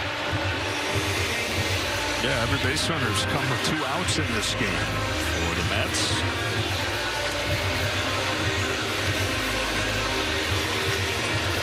I'm doing a much better job this year staying locked in on the scoreboard. Yeah? Normally I lean over, look at your kind of cheat a little bit.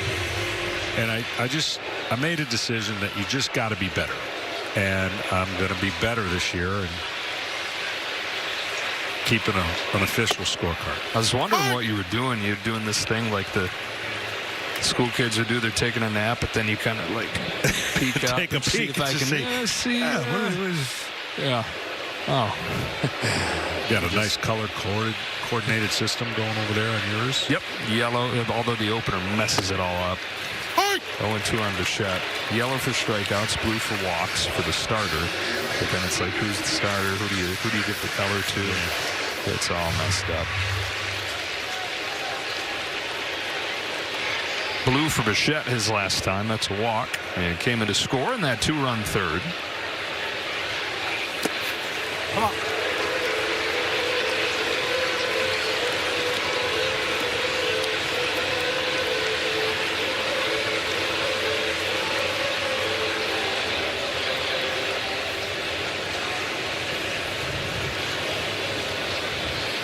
That's lead by a run. Looking for more here with the leadoff man on. Top of the order up. 1-2 to Bichette. Not close.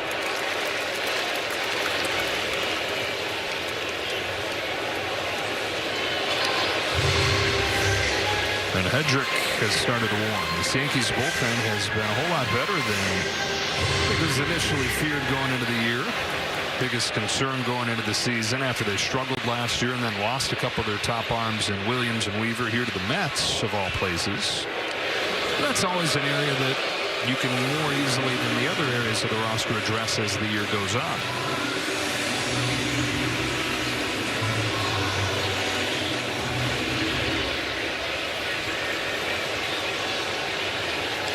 Good lead at first for Benj, who's got good speed. He's not going. Bichette flips a fly ball. The backside of the infield, easy one for Chisholm.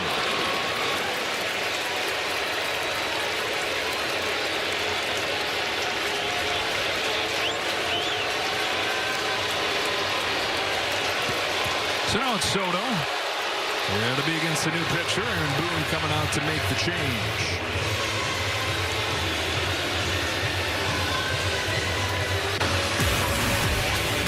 Well, for those of you in the New York tri-state area, don't miss the finale of this series between the Yankees and the Mets on Yes Network tomorrow, 1:30 Eastern on Yes and the Gotham Sports app.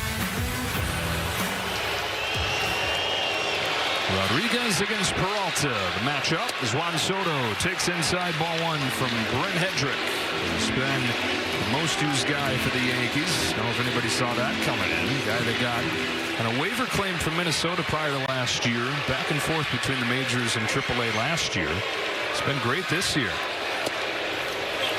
Challenge here from Soto on a low strike call. The bottom challenge to call strike.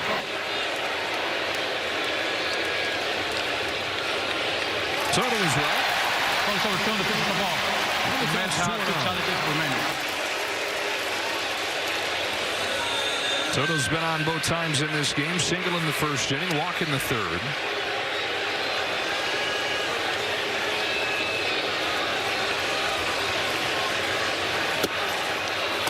There's a slider for a strike. Think about all the sliding doors of Soto's decision to go to the Mets.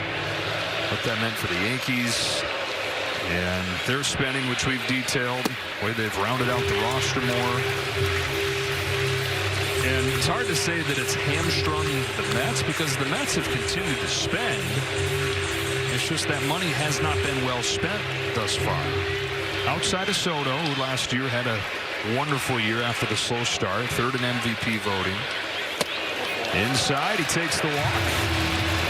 They're first and second with one away.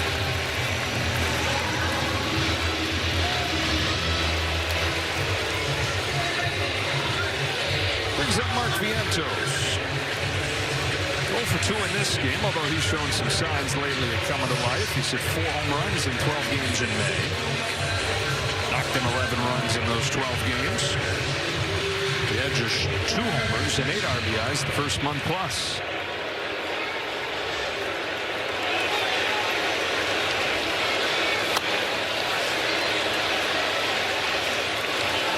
Hedrick is trying to get something away that he pulls on the left side of the infield to get that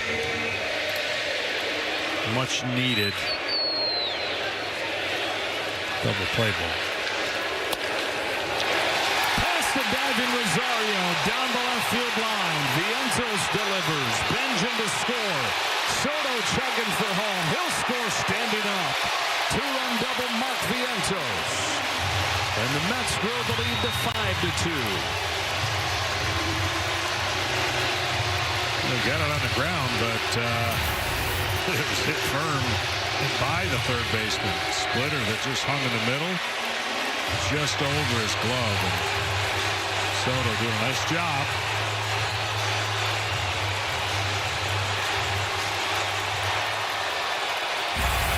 So that's 13 runs batted in 13 games this month for Vientos. And struggling Mets offense. 5 runs over the first 5 innings of this game. Simeon's the batter.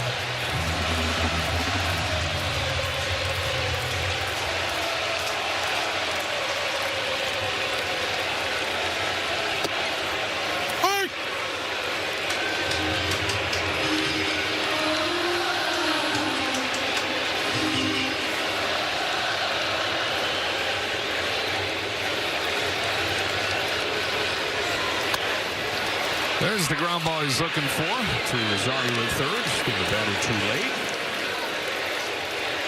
Simeon's out number 2.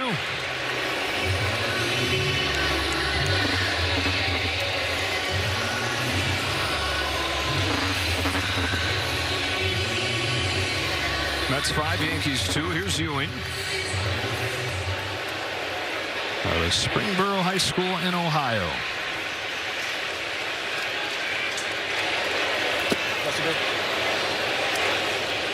Kenny was talking about the well-roundedness of his game and the speed component.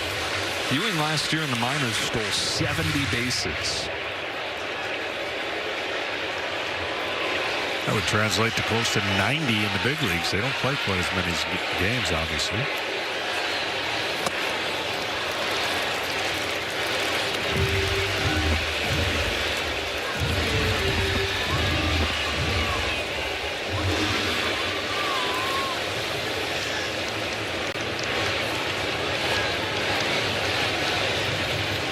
Down 0-2 here, and now down on strikes. Cedric sticks with that slider and finishes off the inning. But the Mets add 2. Top of the order sets the table. Vientos takes advantage. 5-2. The Mets try to tie the series up at a game apiece. David Peterson to Ahmed Rosario. He jumps on the first pitch, sends a high drive down the left field line that's into the corner. And on the first pitch of his 6th inning, Rosario's got himself a double. Ahmed Rosario, who they got at the deadline last year to do exactly that, hit left-handers, does so to open the 6th.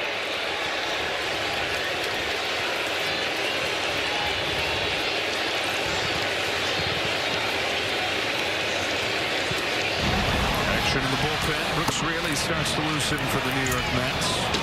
5-2 ball game as Trent Grisham comes up to the plate. Grisham has swung at the first 2 pitches of each at bat.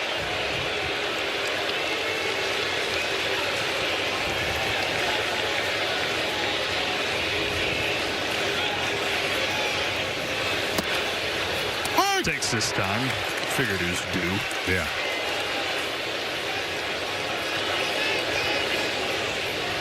Knocked in the first run for the Yankees. That was in the 2nd. Gave them a 1-0 lead. But the Mets getting 2 in the 3rd, 1 in the 4th, 2 in the 5th.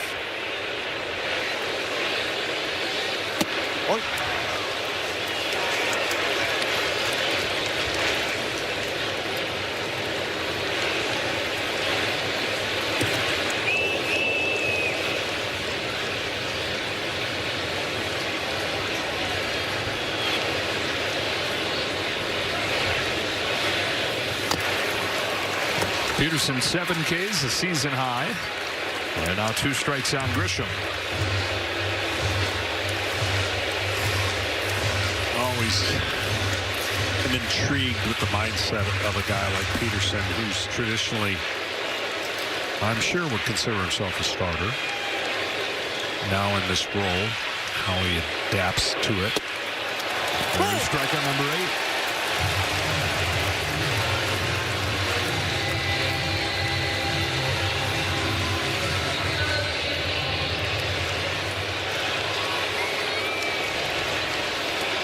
Now Volpe.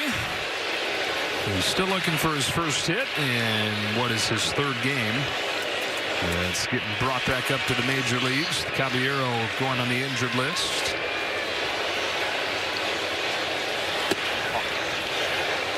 And he was saying this week, if there's anything I've learned through this process, it's that there's a lot of stuff that's out of my control.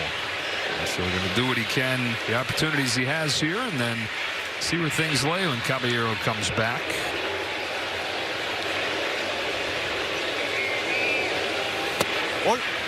He's reached base 4 times this weekend, 4 walks.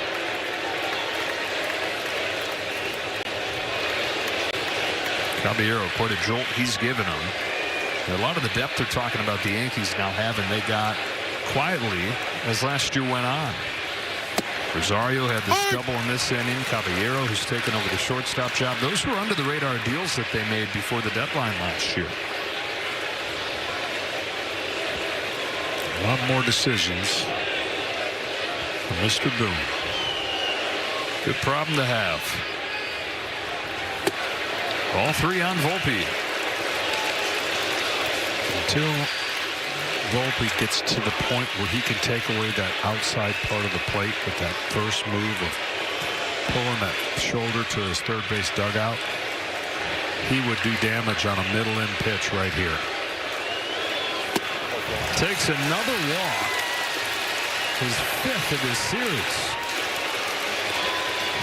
And that's going to be it for Peterson. Mendoza out to make the change. We'll take a break.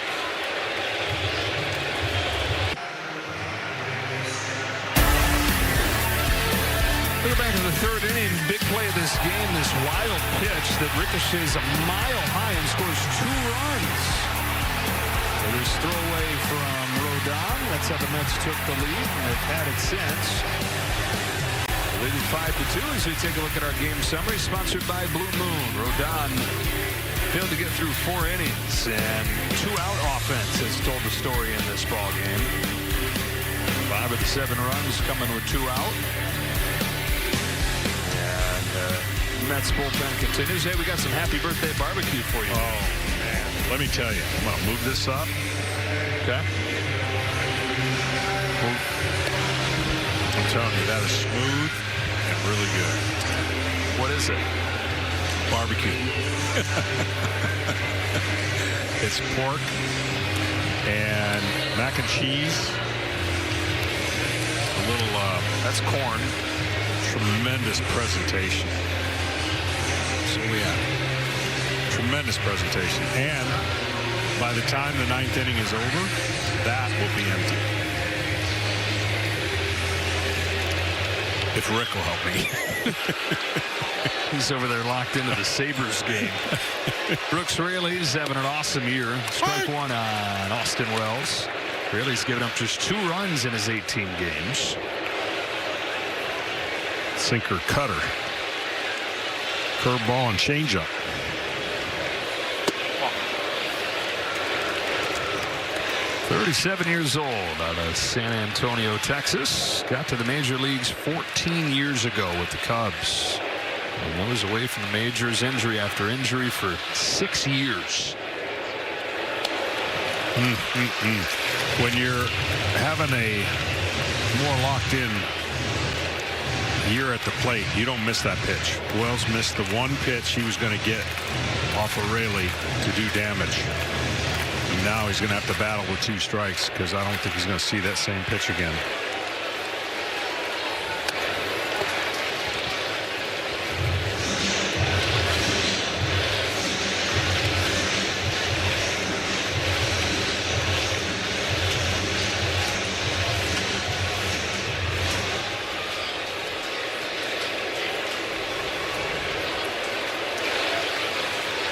Two on with 1 out. Wells takes downstairs. Count evens 2-2.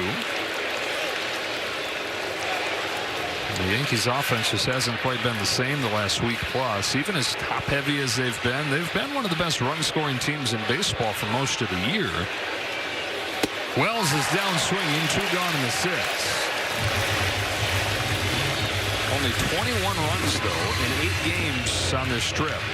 It's the 3rd K for Wells. Back to the top. Guy that's been the man this year, Ben Rice. 0 for 2 today. Hit by a pitch, came in to score their 2nd run.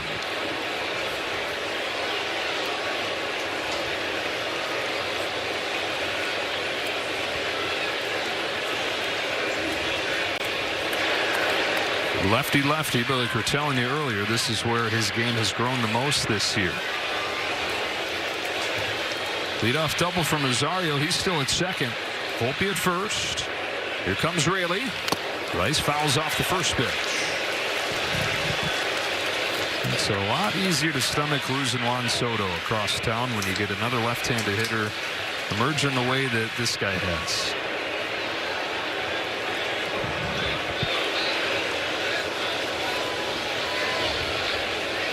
Represents the tying run in the 6th. 1-1. Stanton obviously hurt, taking away a big right-handed at bat for the Yankees. Almost hit him. Judge waits on deck. It's a huge hitter right here for Raley. 3-batter minimum means he'd have to face Judge if it got there. 2 on, 2 out, and a 2-1 pitch to Rice. Ground ball right side, backhand Vientos. Feeds Raley, and that's the inning. He gets out of it without having to face Judge.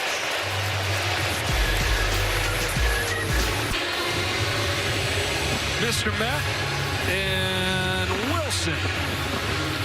trying to fix the Mets over there. He's working on his score sheet. Tom Hanks. Austin Slater, bottom of the order for the Mets here in a 5-2 game. Last of the 6th inning. Slater walked and came in to score. Mets have 4 walks in this game.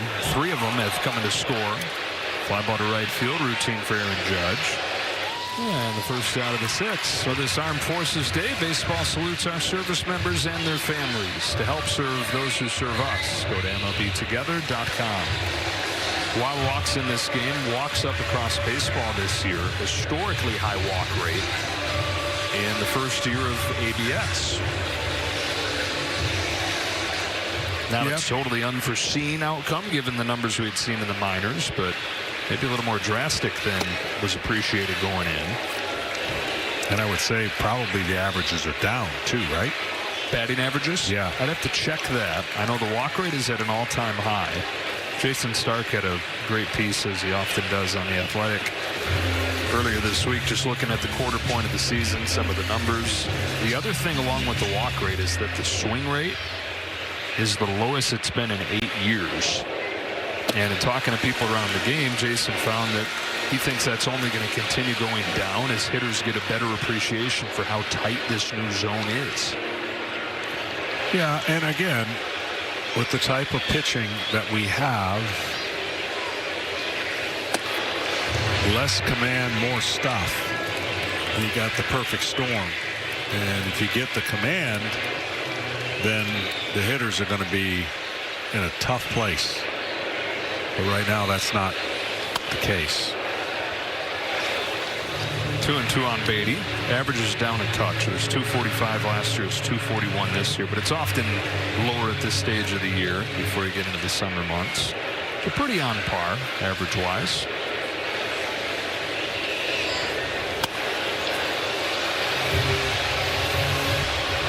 Would you look to tweak the ABS zone, make it bigger in certain areas? No.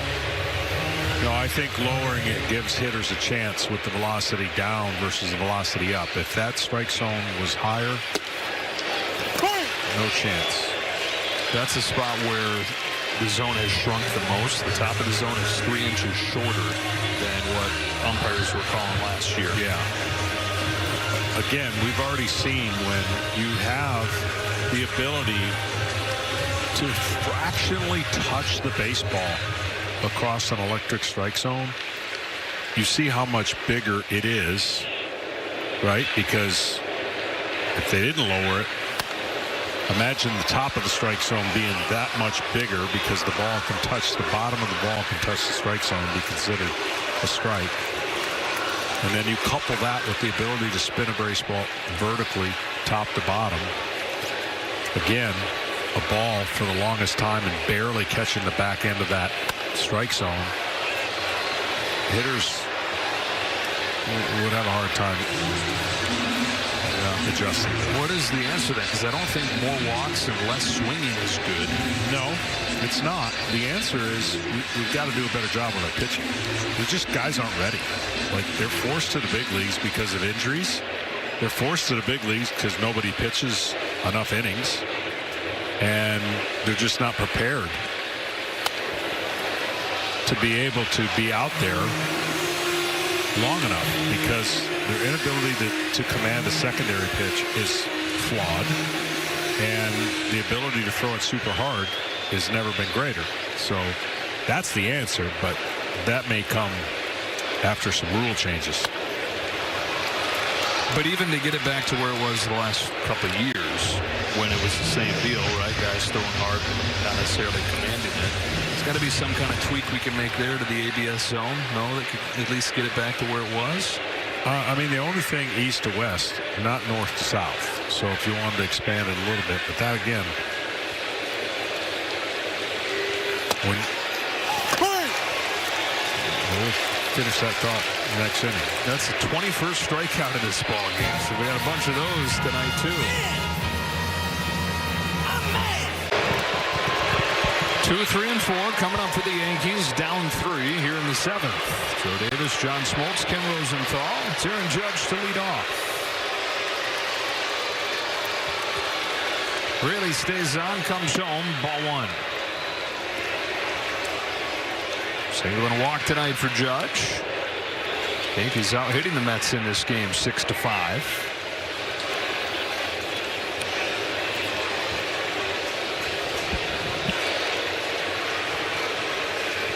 With the offense charged up again. Yankees will be happy to head home after this series. Judge down the line. It's a fair ball. It's headed for the corner, and he's headed for second.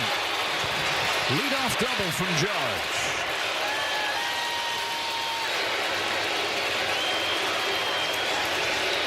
Got just enough of this out in front to hook it. And I mean, just barely fair.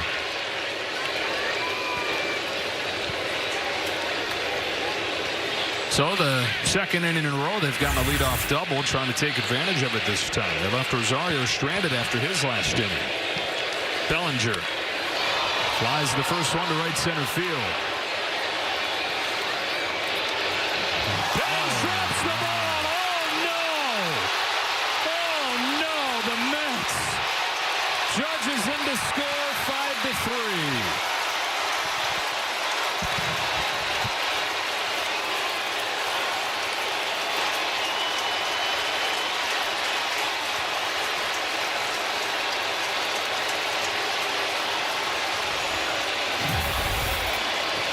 Well, this ball drifts a little bit.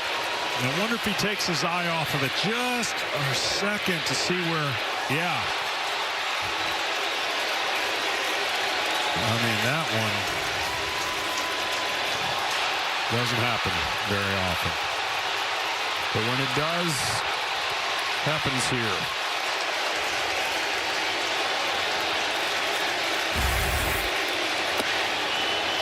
So now Goldschmidt at the plate is the tying run.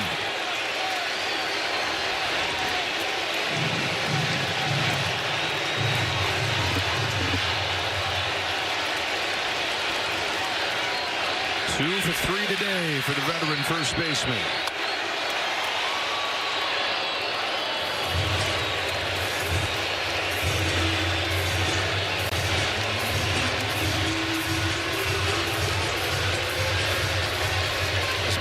This inning right here feels like a snapshot of this season for the Mets, or the existence for a Mets fan. Anytime they think they got something going, oh, something like that happens. Still a two-run lead. An 0-2 count on Paul Goldschmidt.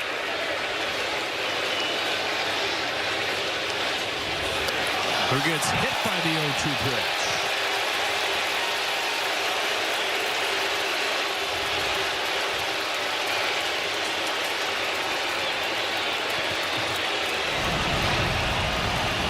Luke Weaver getting ready.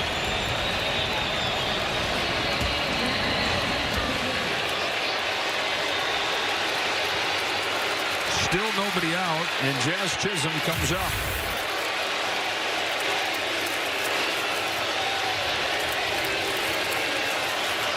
It's a helpless feeling.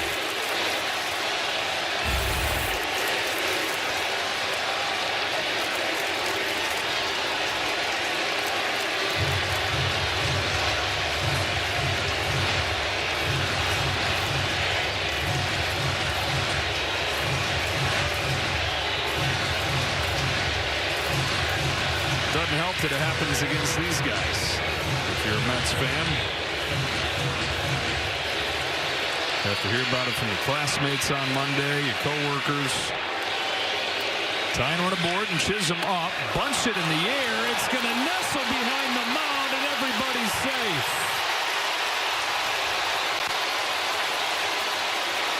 Chip shot, bunt single, Jazz Chisholm.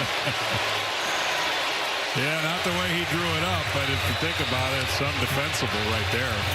You never think about a bunt over the pitcher's head, but second baseman's got to go to first, shortstop's got to go to second. First reaction from the pitchers to come in. And now Weaver's going to come in. Tying run in scoring position. Go ahead, run aboard, and nobody out.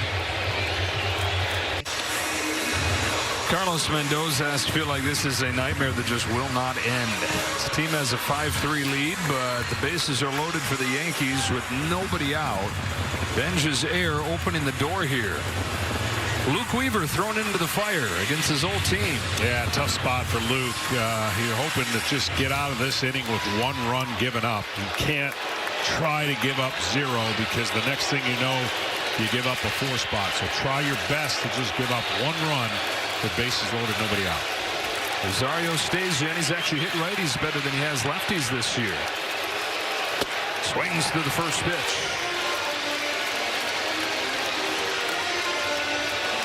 Now Rosario's job is to put this ball in play no matter where it is.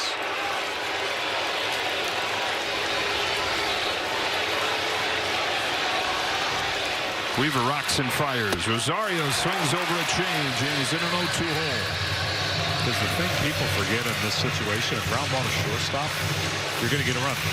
You might lose 2 outs, but you're going to get a run. A strikeout, nobody advances. More of the strikeout stuff lately for Weaver. Unscored upon in May. Challenged him with a fastball. What a transformation he made with the Yankees. I mean, to have the role he did. Incredible. Yeah, longtime starter. And years of journeyman reliever, goes to the Yankees, becomes the closer. Delivers another 0-2. Here's a bouncer down to third, foul.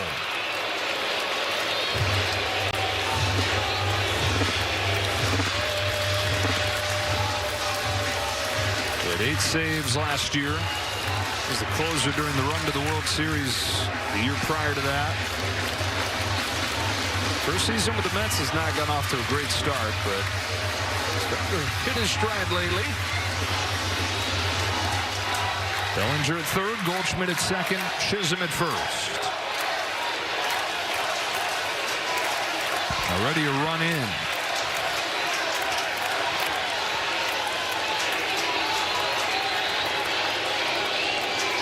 Another 0-2. Or just outside.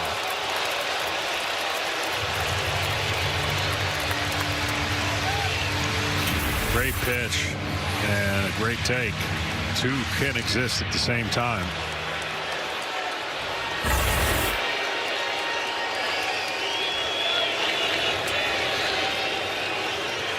Now the 1-2. Rosario swings and misses, strike 3. Unable to put it in play. Weaver gets the K for the first out.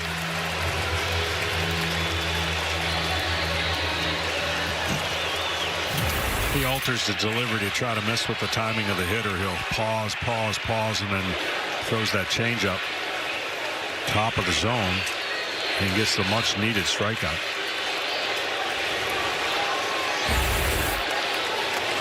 So now it's Grisham. Bottom of the zone, he'll challenge here. The bottom challenge, close strike. But a challenge from Grisham. Just barely did get the bottom. The Yankees have 1 time remaining.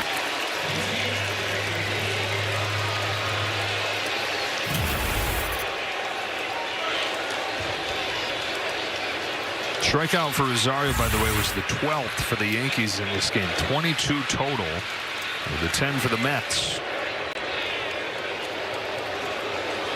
Bases loaded in the 7th. Grisham takes right down the chute.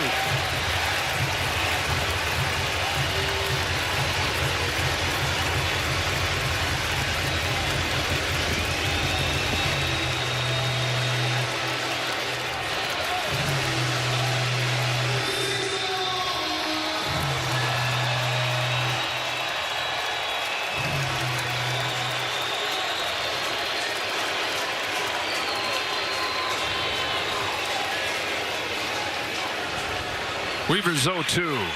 Got him! The changeup makes it back-to-back Ks. Well, the first one set up the next couple, because once he gets that pitch right there and it was challenged, now the hitter doesn't understand where the bottom of the strike zone is. And then this changeup is inevitable. You've got to protect, and he went way outside the zone. What an incredible job so far by Weaver to get out of this mess possibly. It's up to Anthony Volpe, who has walked twice today after walking 3 times last night. Here in his first week back in the majors, a big chance. Had a chance in his first game in Baltimore the other day, struck out in a similar situation. Volpe grounds one to short. Bichette to second, and somehow the Mets get out of that with no further damage.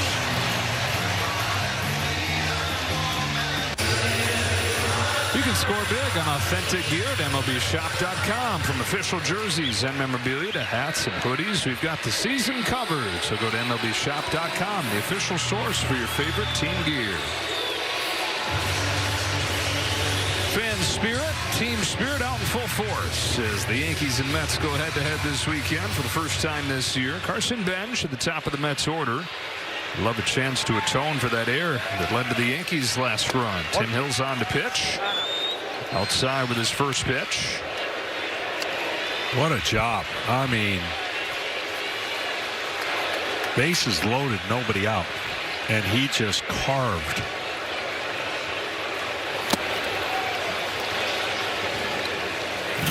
It looked like this is going sideways after this play. Weaver was able to get out of it. And the bench came off. Carlos Mendoza right there to encourage his rookie. Hey!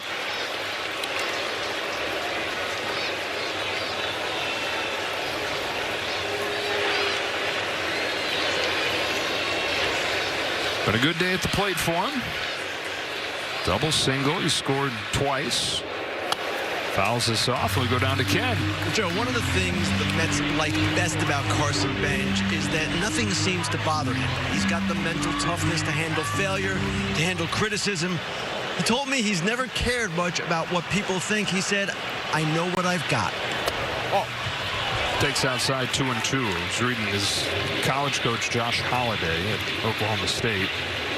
Matt's brother said he could have played in the 50s or 60s. He could play any position. This is a guy that pitched in college. He can be serious. He can laugh. Definition of a well-rounded player. Tess Rosario here. Shows off the speed element of his game. An infield hit for Carson Bench. A 3-hit night.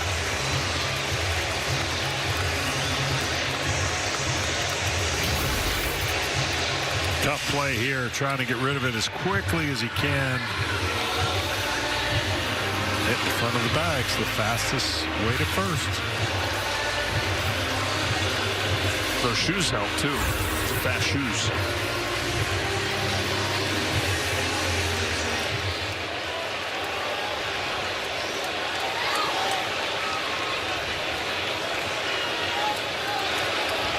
Bichette 0 for 2, shows bunt, takes low.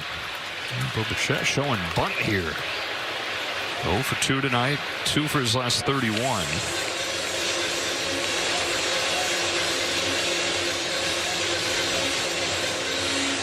Does not have a single sacrifice bunt in his career.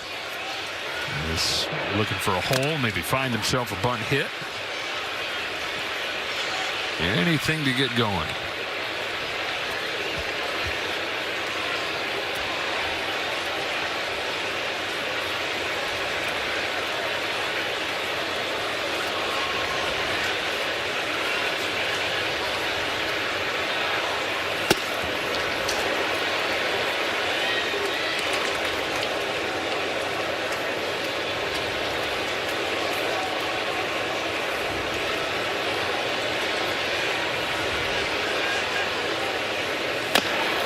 Bounce back to Hill. Oh boy, sidearm pitch to second was in time, over to first late.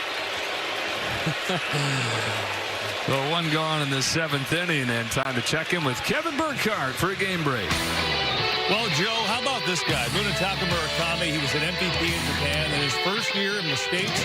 It's going pretty well. He hit 2 more home runs today for the White Sox. And you look at what he's done now, jumping ahead of Aaron Judge for the American League home run lead. He's up to 17. There you go. Joe, back to you. 17 through his first 40 games in the majors. That is 3rd all time. Soto with 1 out. Takes in.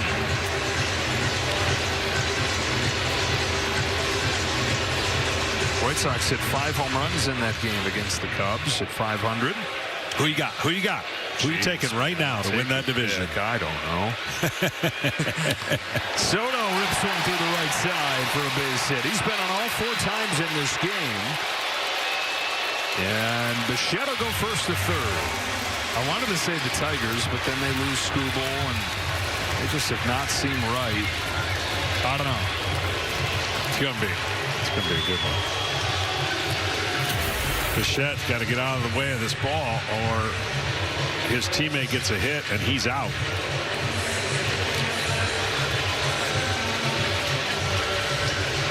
You got Benj on 3 times, Soto on 4 times. A lot of traffic for Mark Vientos. A lot of pitchers fair and boon.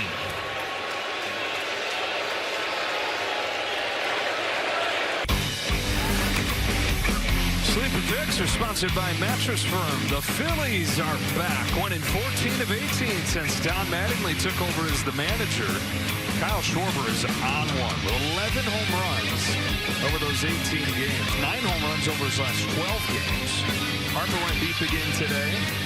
And for the first month or so, it was the Phillies and the Mets side by side. But it's the Phillies that have taken off and reasserted themselves as a team to contest with. Well, you still got the Braves way out ahead of the pack. So for Vientos, it'll be Camilo Doval. Doval, cutter, sinker, slider. And since coming over, has not really gotten into that mode that he was when he was in San Francisco. And he only had like 3 warm-up pitches, by the way.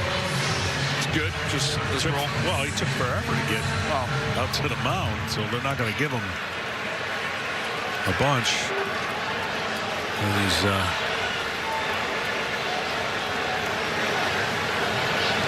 Runner takes off first pitch. Throw almost goes into center. Snow cone right there by Chisholm.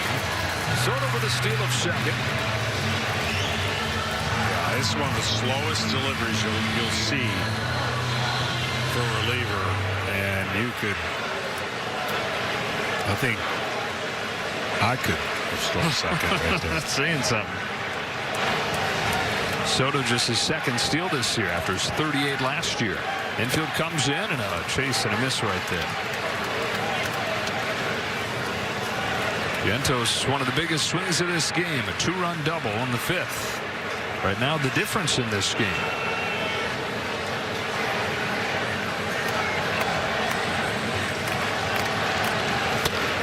Pokes one to second. Chisholm will go to first. 6-3. Vientos knocks in his 3rd run as Bichette is in.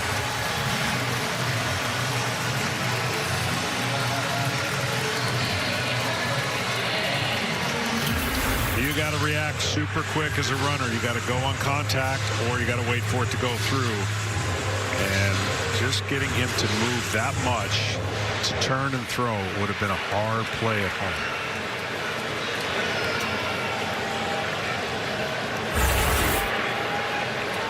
Vientos more than an RBI per game in this month of May. Ball on Marcus Semien.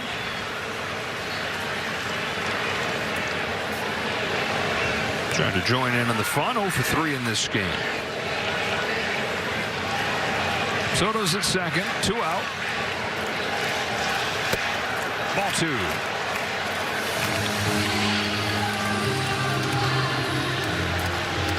Semien, who led the league in hits just a few years back in Texas, with the Rangers winning the World Series in 2023, was 3rd in MVP voting. That's the 2nd time in 3 years he'd finished top 3. There goes Soto, and he'll steal 3rd. He had 1 stolen base for the year when he got to first base. Now he's got 3. That's something they're going to have to address if he's going to pitch high leverage situations. And unless nobody's on, it doesn't matter. But as soon as somebody gets on. They can walk. 43 of 44. Base stealers successful against him in the last 5 years. Yeah, that is a tough scenario when you're a manager bringing him in with runners on now. Simeon to third. Rosario's got it. And that's the inning. The Mets, for the 4th time over the last 5, get a run and lead at 6-3 after 7.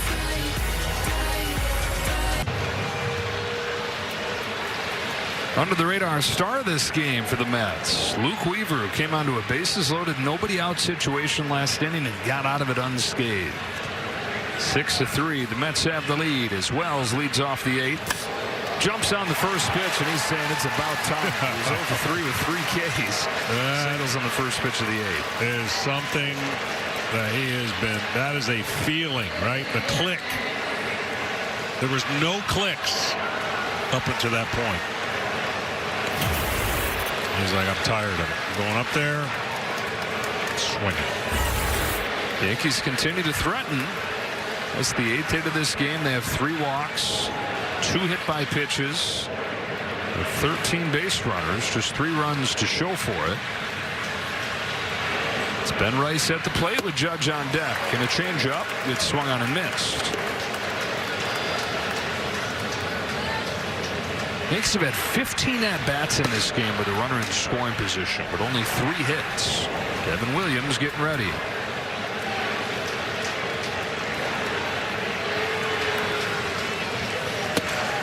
Well, the one thing that still haunts the Yankees lineup is the swing and miss. They strike out at a rate that's not sustainable to win a championship. You've got to cut down those strikeouts. Now they've got their pitching staff that can combat it on the other side, but only for so long. Bouncing ball to first. Vientos has it. Chucks it to second. 1-3-6-1 double play. And Bench's drop fly ball feels like a year ago at this moment. You don't see too many of these. You practice them like 1,000 times in spring training, but they're hard for the pitcher to get over there and now be the first baseman.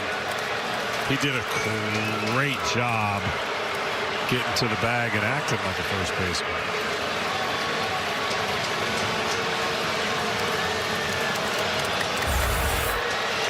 So the base is wiped clean for Judge. 2 hits and a walk tonight.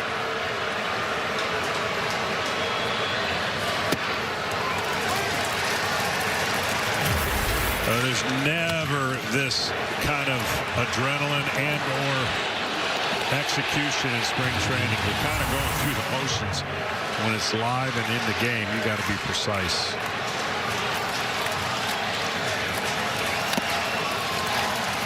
Man, you can tell he's feeling it. He is feeling it. I mean, there's a lot of people in the stands shaking their heads knowing what was going to happen with the bases loaded, nobody out, and it didn't. And it didn't because Weaver was on the attack and made pitches. Bases loaded, nobody out. There should be so much pressure on the pitcher, but because the strikeout is so prevalent in the game and the lack of getting the ball in play at the right time, that the pitcher doesn't have to sweat it as much as normal.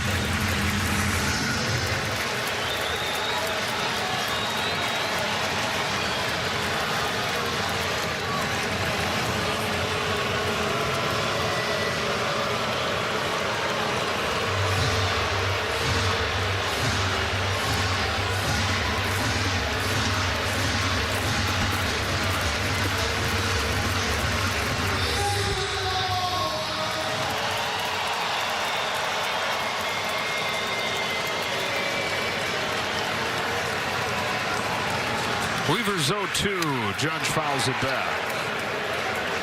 Trying to go 2 full innings is Weaver for the first time in more than a year.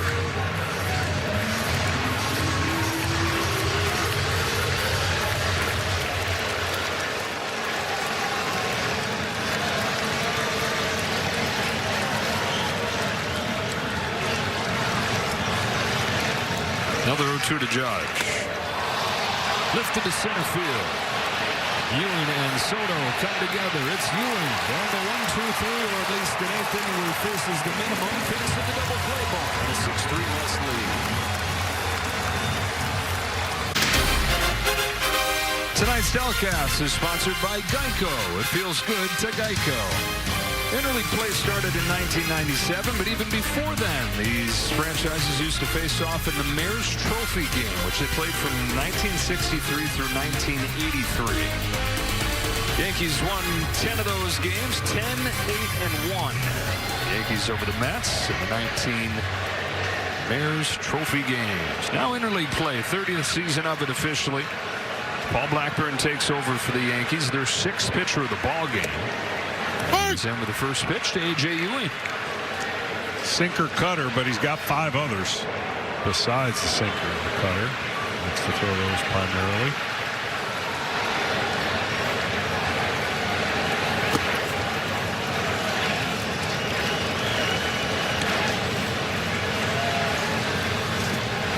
Ewing trying to reach for the first time today, 0 for 3.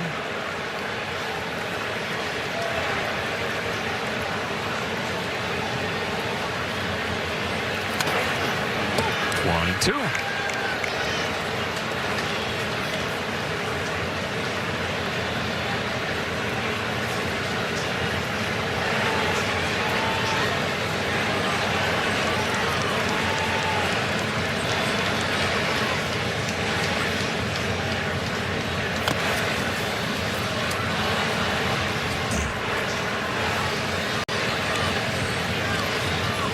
Blackburn, who the Yankees got from the Mets last year. 10-year veteran, 32 years old, former first-round pick of the Cubs. That was 14 years ago. Broke in with the A's. Had an all-star season there in Oakland.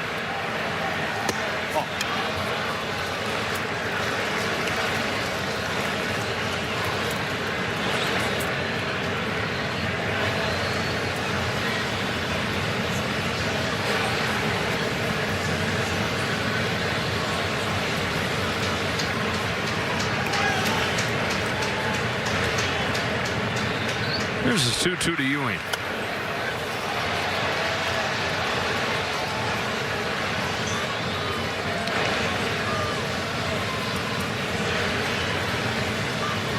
MJ Melendez is on deck. It's an Austin Slater spot with a righty now on the hill. Here's another 2-2. Ewing cues his curve left side with his speed. It was going to be tough.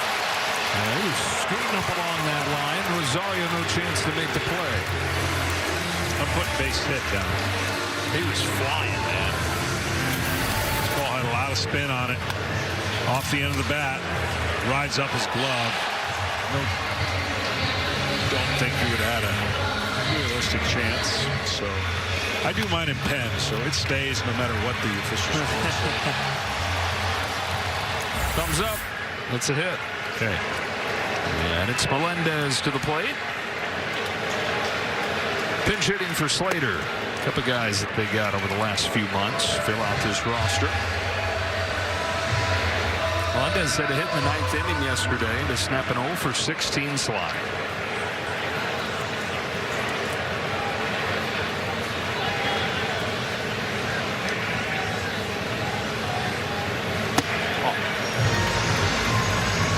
Seasons in Kansas City, came to the Mets during spring training, and was not supposed to be like this. They're not supposed to be relying on him to hit in the middle of the lineup as he is some days.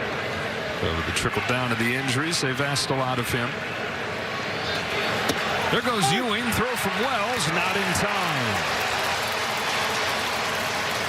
He spun his wheels getting going, but he's still got enough speed to get there and keep that toe on the bag as he slides past second base.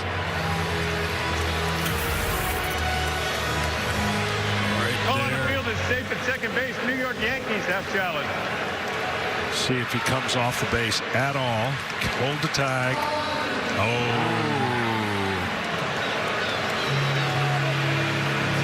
See if this foot comes off. Right? Now he's past it. And I think he's going to be out.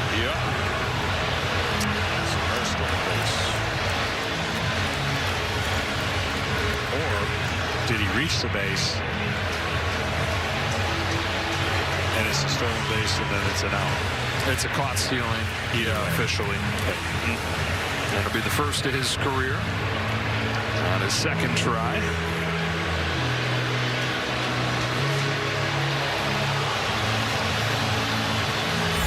I too used pen, and I had already written stolen base, so that's a tough one.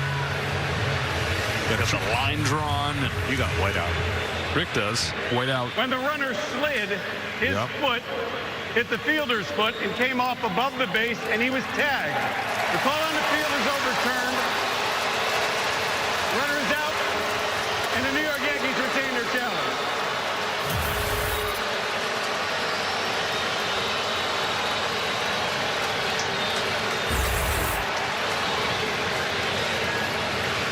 I do have the whiteout tape. You like that better? I get hot and cold. I slump with it sometimes where I get in my own head and I can't figure out how to get the tape out. But kind of in a groove right now, so yeah, sheet's clean. Crank down the line to the corner. Foul.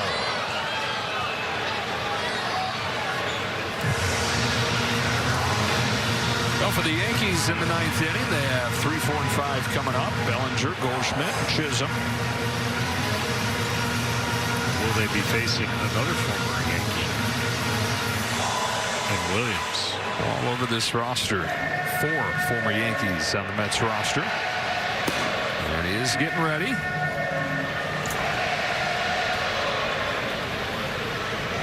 Yankees in danger of falling to 2-6 on this 3-city trip.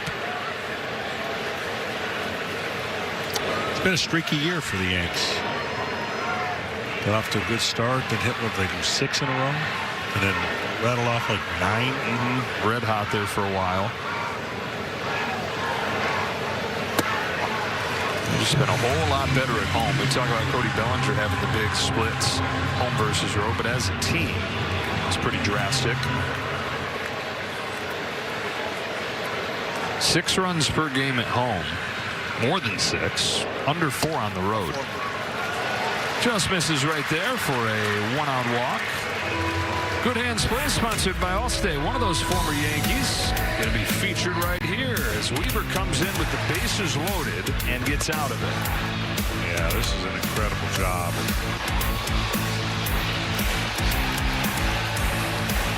Soto's going to give him the big props because he knows facing your former team is tough enough, but the bases loaded makes it worse. Brett Beatty's got an RBI double in this game along with 2 strikeouts.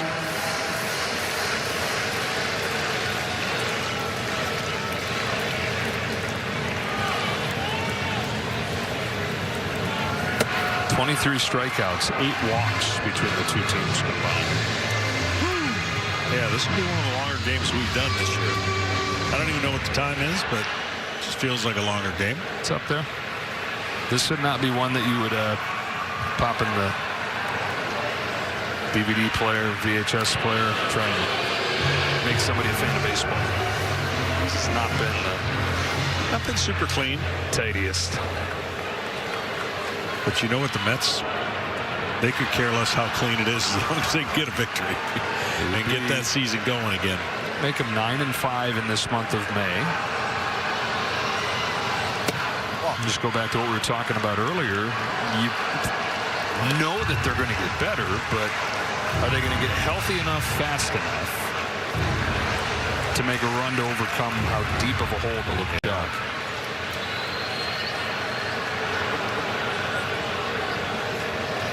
Because normally, and I know it's an oddity right now, just based on the way the schedule's been and the American League not having such a good start to their whole league as much as the National League is. Normally, you'd be like, okay, we don't have to win the division, but we can catch some of the teams that are typically are not going to be a little bit more than just a couple games over 500, but that whole Central is over 500 right now. Now, that'll work itself out.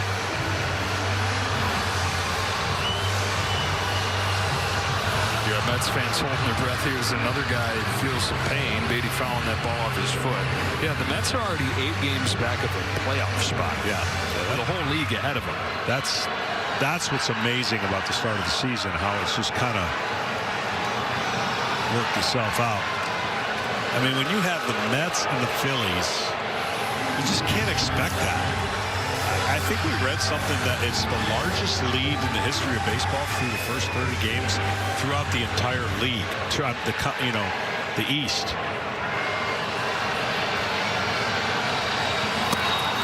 Beatty down swinging, third time that he struck out tonight.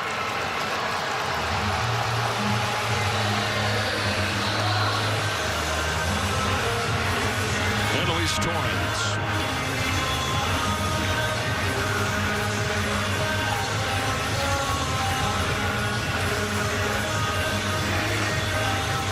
Be in Philly this year for the All-Star game. Yeah, I'm excited for that.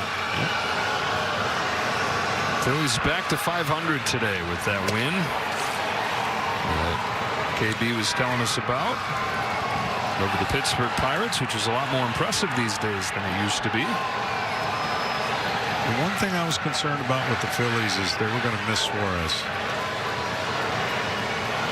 going over to Boston. Christopher Sanchez doing his part to carry his load too. 13 strikeout shutout. 29 inning scoreless streak.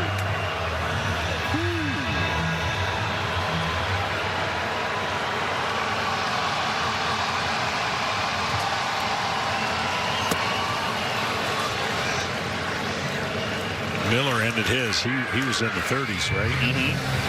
Mason Miller of the Padres, that bullpen. Biggest reason the Padres are tied for first. They got an offense that's down near the bottom of the league. Starting pitching just average. The bullpen's been awesome. Miller's was 34 2/3 before he gave up a run.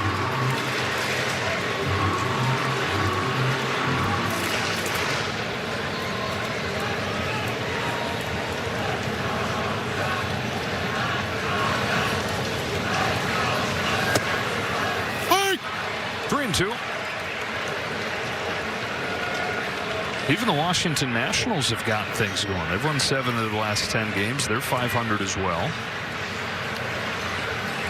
Whole bunch of teams in the Central.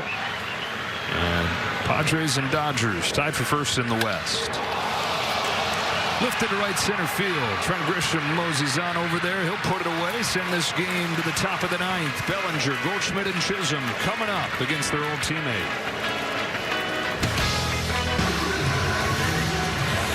Well, Devin Williams has caught fire lately. Last 7 games, he's not given up a run. He's given up just 1 hit in that time. And so the overall number is not pretty, but not indicative of the way he's pitched lately. Yeah, he loves that changeup. I think sometimes he gets too in love with that changeup. In a scenario right here with 3-run lead, I would be a lot more firm with my fastball until some runners got on. 3, 4, and 5 coming up. 6-3 Mets in front. Bellinger leads off, and it is a first pitch fastball that misses. Bellinger 0 for 4 in this game. Yankees have out-hit the Mets. They've had a bunch of walks, but they've just not been able to come up with that big hit.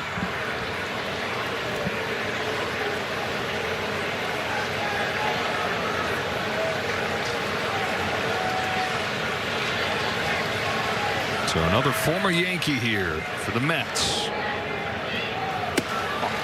Williams has 1 season in New York, ERA up around 5.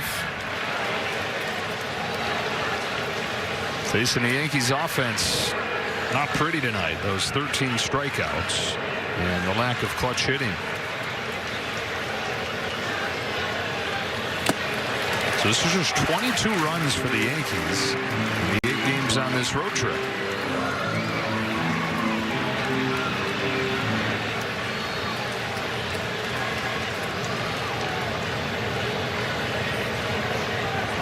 Williams fires 2-1. Bellinger takes ball 3. And part of Williams getting things going lately is he's stopped walking people. Too many of those early on, but last 7 games, only 1 of them. 3-1 pitch to Bellinger is fouled off, and it's 3-2.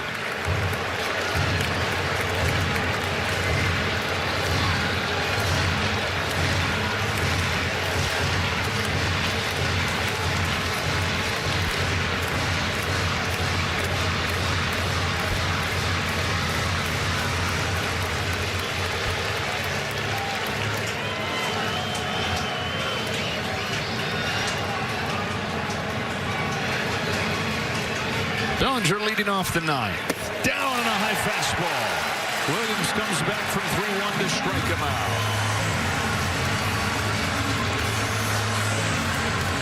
That's that fastball I was talking about. He's got the ability to pitch with it. Climbs the ladder and gets some rare swing outside the zone. Saying bye-bye to Bellinger. One out in the ninth inning. Goldschmidt, 2 hits, a run knocked in today. He's also hit by a pitch.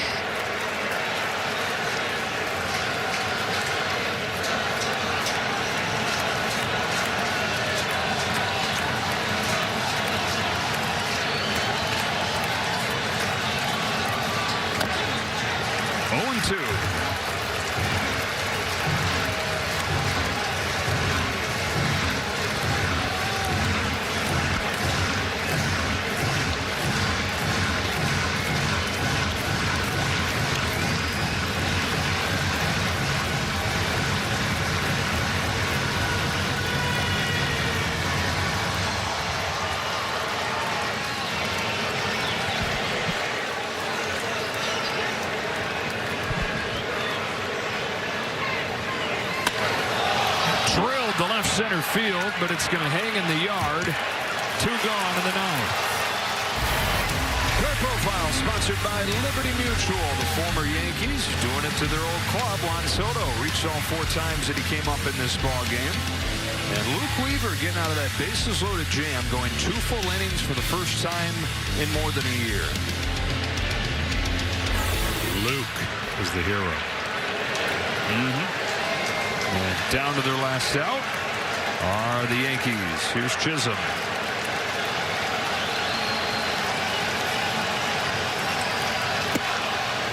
The good news for the Yankees tonight, Garrett Cole, another successful rehab start. He went 5 innings. High 90s to the fastball again. 99.6 his fastest pitch of the night. What? And word before the game was that it would be that one and 1 more before he returns. As they lose Max Fried. Elmer Rodriguez gets caught up. He's going to make the start tomorrow against Freddie Peralta of the Mets. Chisholm to first. Vientos to the bag. And the Mets take this one 6-3. So they've tied this series up. Not the prettiest game, but boy, oh boy, they get to shake hands. They'll take it any way they can get it, and they've taken 12 of the last 17 from the Yankees here on their side of town. And in this month of May, a 9-5 record for the Mets. For John Smoltz, Ken Rosenthal, and our entire Fox crew, Joe Davis saying so long from Citi Field. Mets have tied the series up. Tomorrow will be the rubber match. For now, we get you to Kevin Burkhardt and the D-Train, Dontrell Willis in the studio for post-game coverage right after these messages.